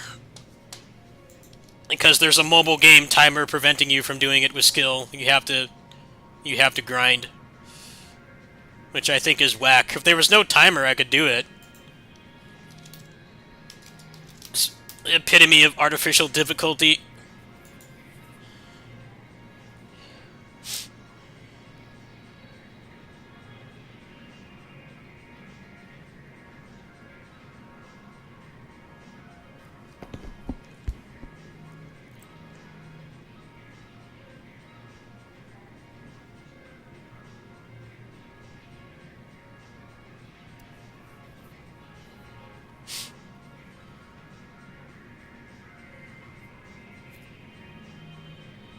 Yeah, people are saying it's bad balancing. Yeah, I can definitely see why.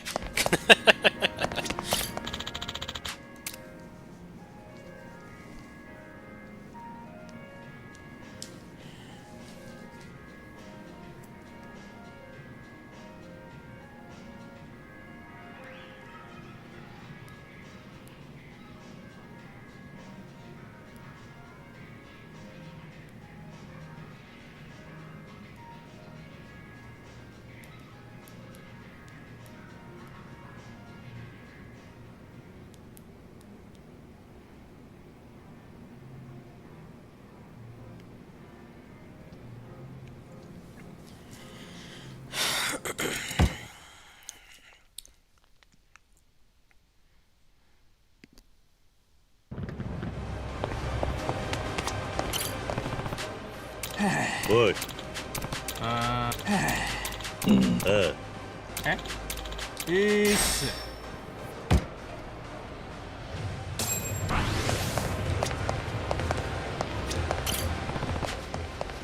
おい。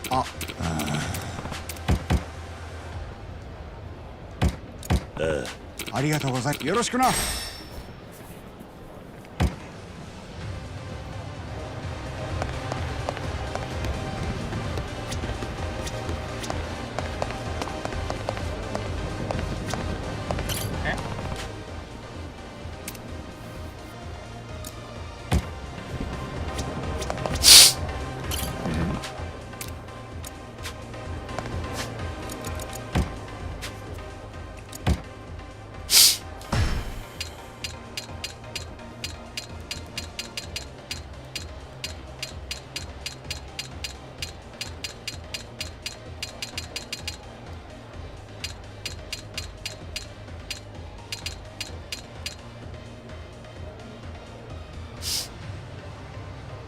Oh, I should probably max him out, huh? Yeah, let's do that.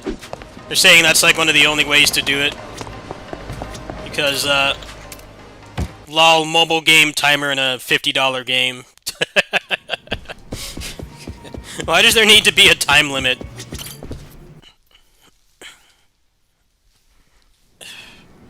You already have a boss that can just one-shot you, frame 1. Why does there need to be a timer? The timer is redundant. It's already artificially hard because the guy can one-shot you, but then they add that to just make it worse.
いらっしゃいませ。あ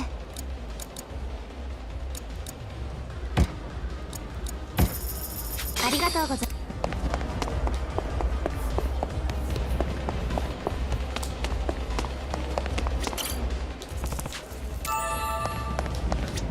何？いつもありがとな。ありがとうございます。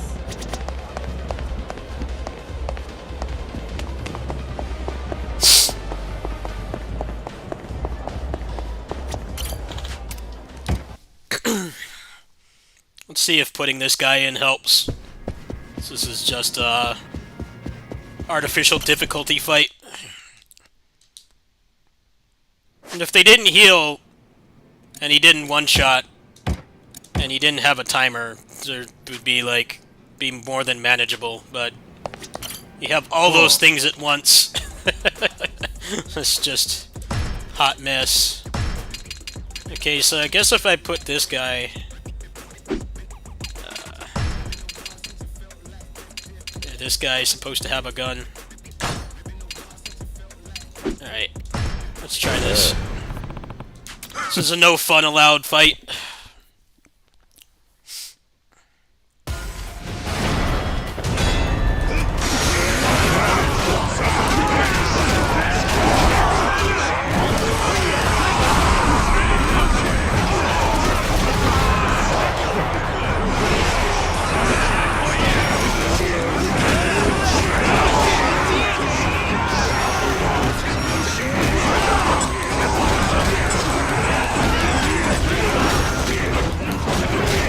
He sucks to play as.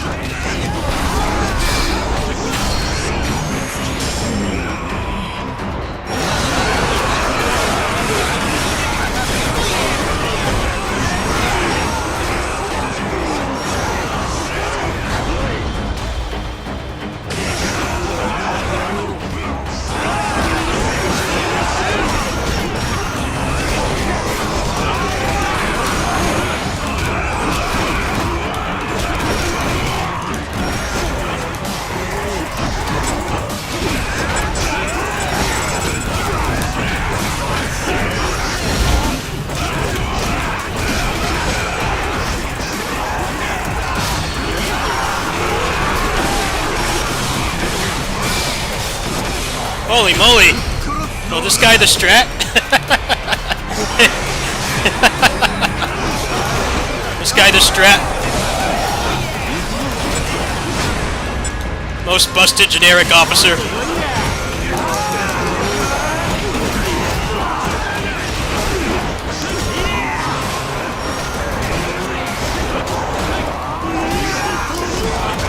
He really does suck to play though.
Alright, I need to do this a little bit faster.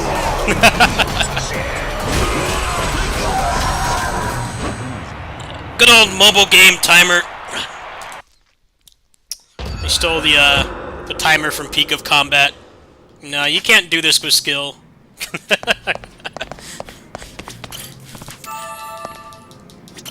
We're gonna put tanky enemies and 3 bosses that can instant kill you in one room, and healing, and a timer in the same fight.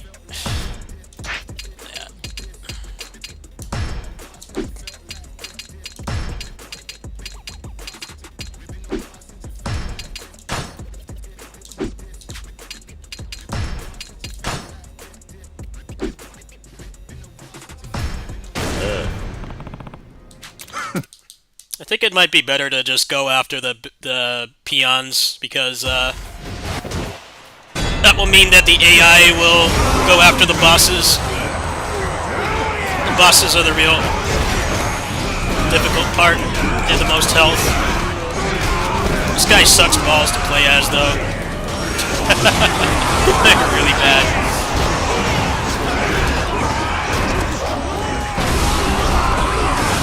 Can't use items in here either.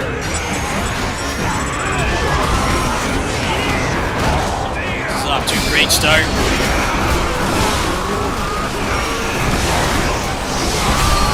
Man.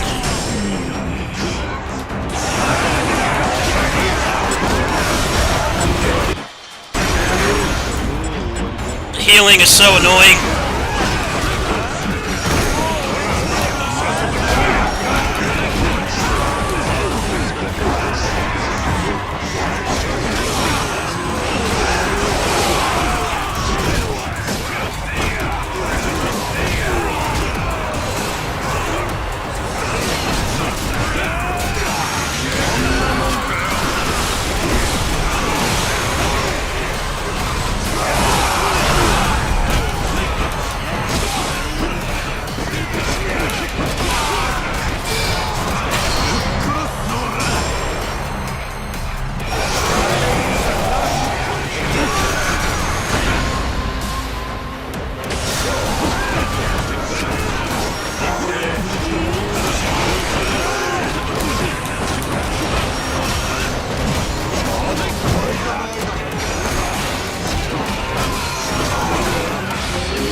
Ah, don't heal, please.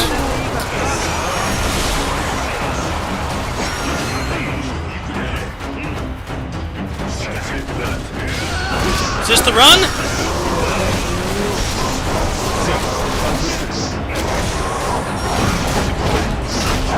Hey, welcome back.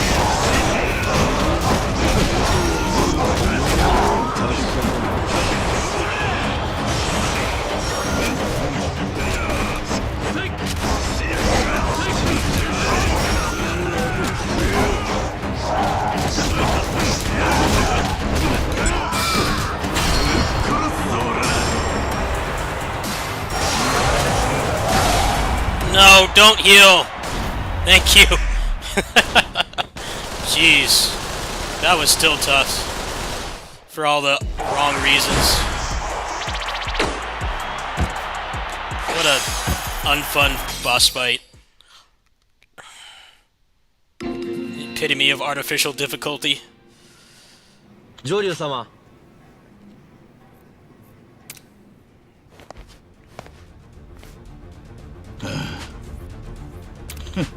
えおい。おう。あ Alright, let's see if this one is easier.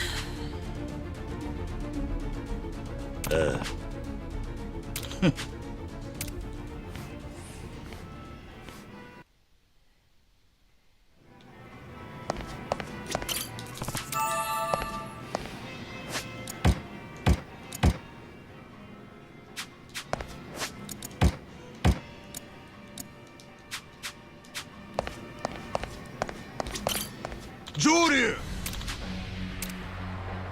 あ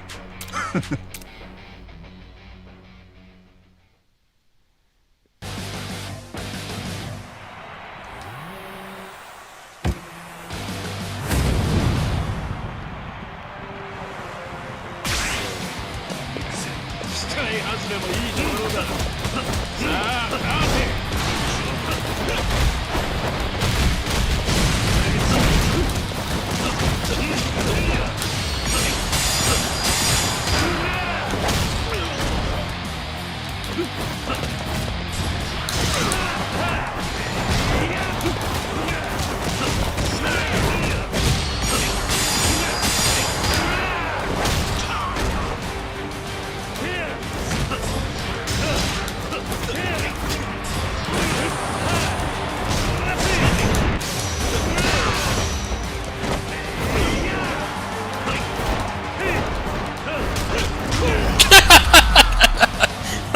Talk about disjointed difficulty curves.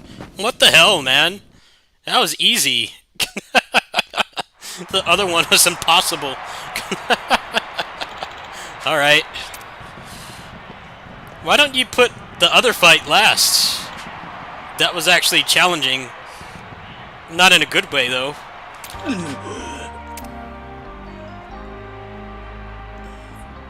He got bodied.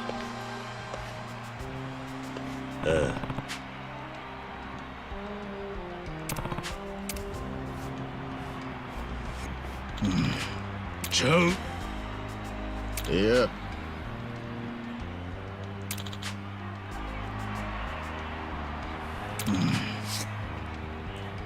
ああ。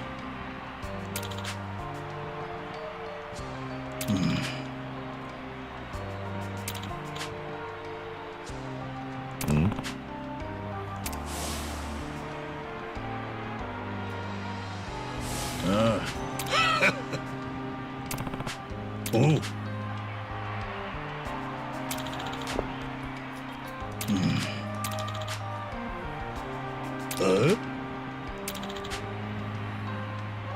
おう。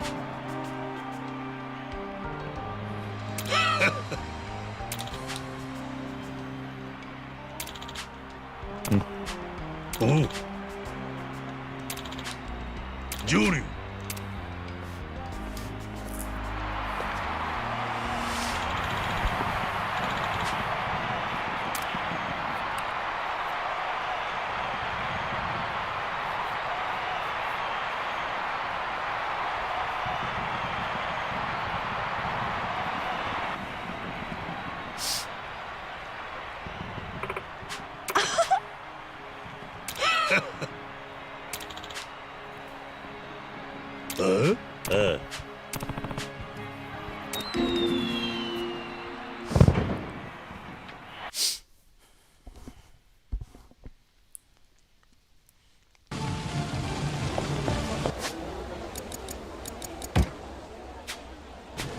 Really seem to have gotten much for doing that.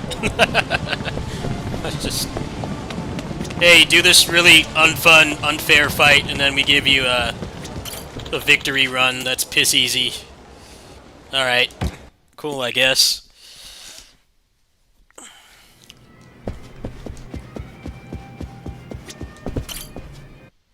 Very... very bad difficulty curve.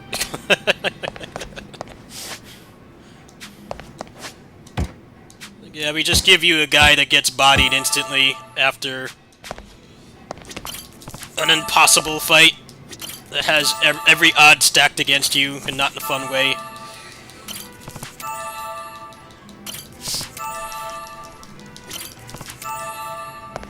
Let's see if I can do the rest of these now. That's pretty much all that's left.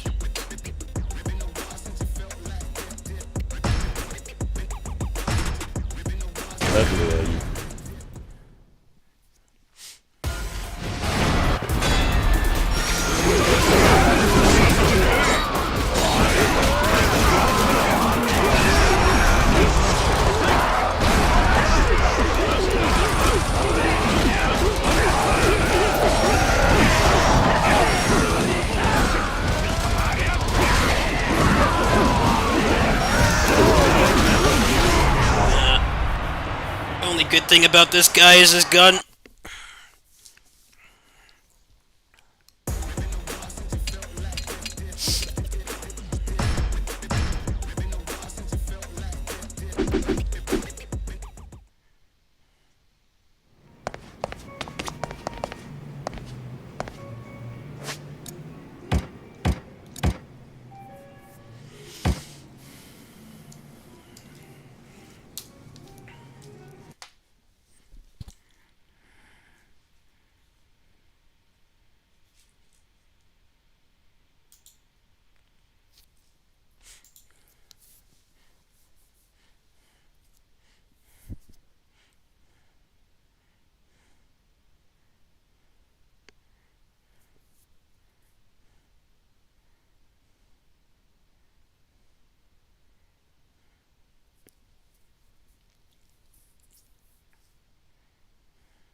There's a lot of threads on the Yakuza Games Reddit and talking about how unfair that fight is. I'm like, yeah, that's the kind of thing you put in a game when you want to force people to grind and make it impossible to do it with skill.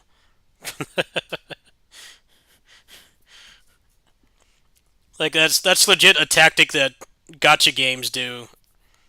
It's like, yeah, if you're good at if you got good tech skill at action games and you can dodge every attack, too bad.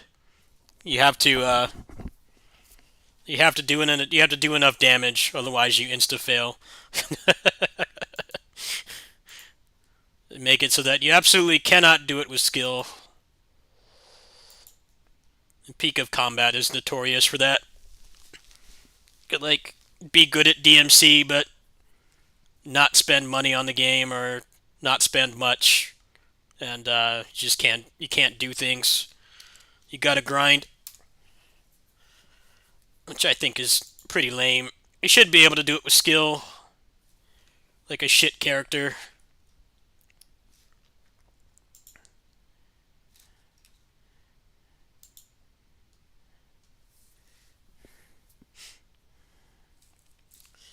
I don't know, do I feel like playing anything else? I'm kind of tired today. It's been a busy day. I don't know, if I play something else, probably going to be more low-key.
さあお前の罪を数えろ。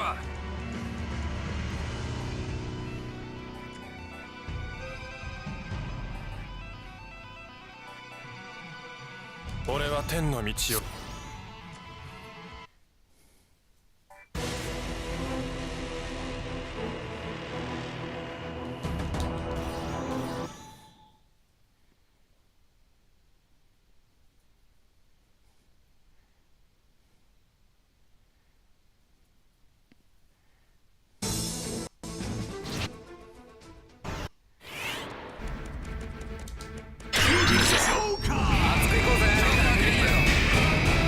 よく見ておけ。本当の太陽の輝きを。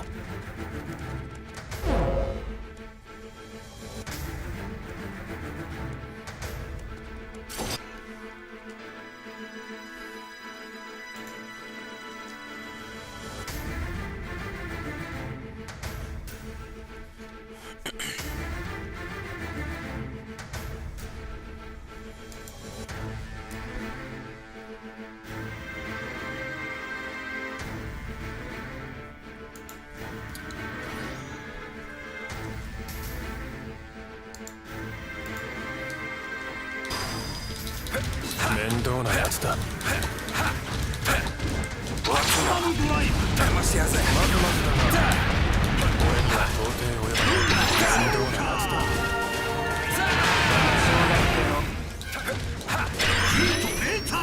糸メタル。俺たちの絆だ。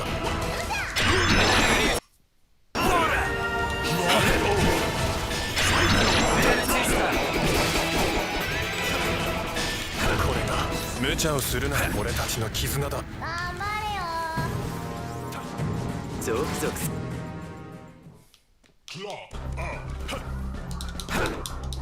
面倒なやつだ。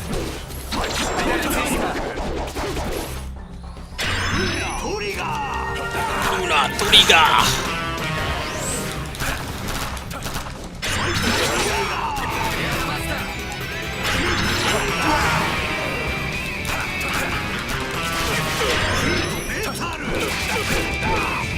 無茶をするな。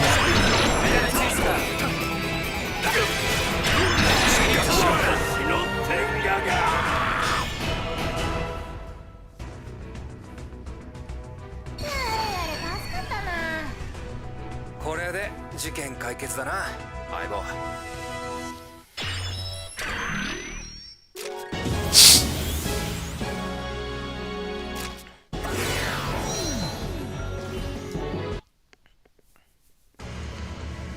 Hey, I think I'm gonna go ahead and chill out, folks.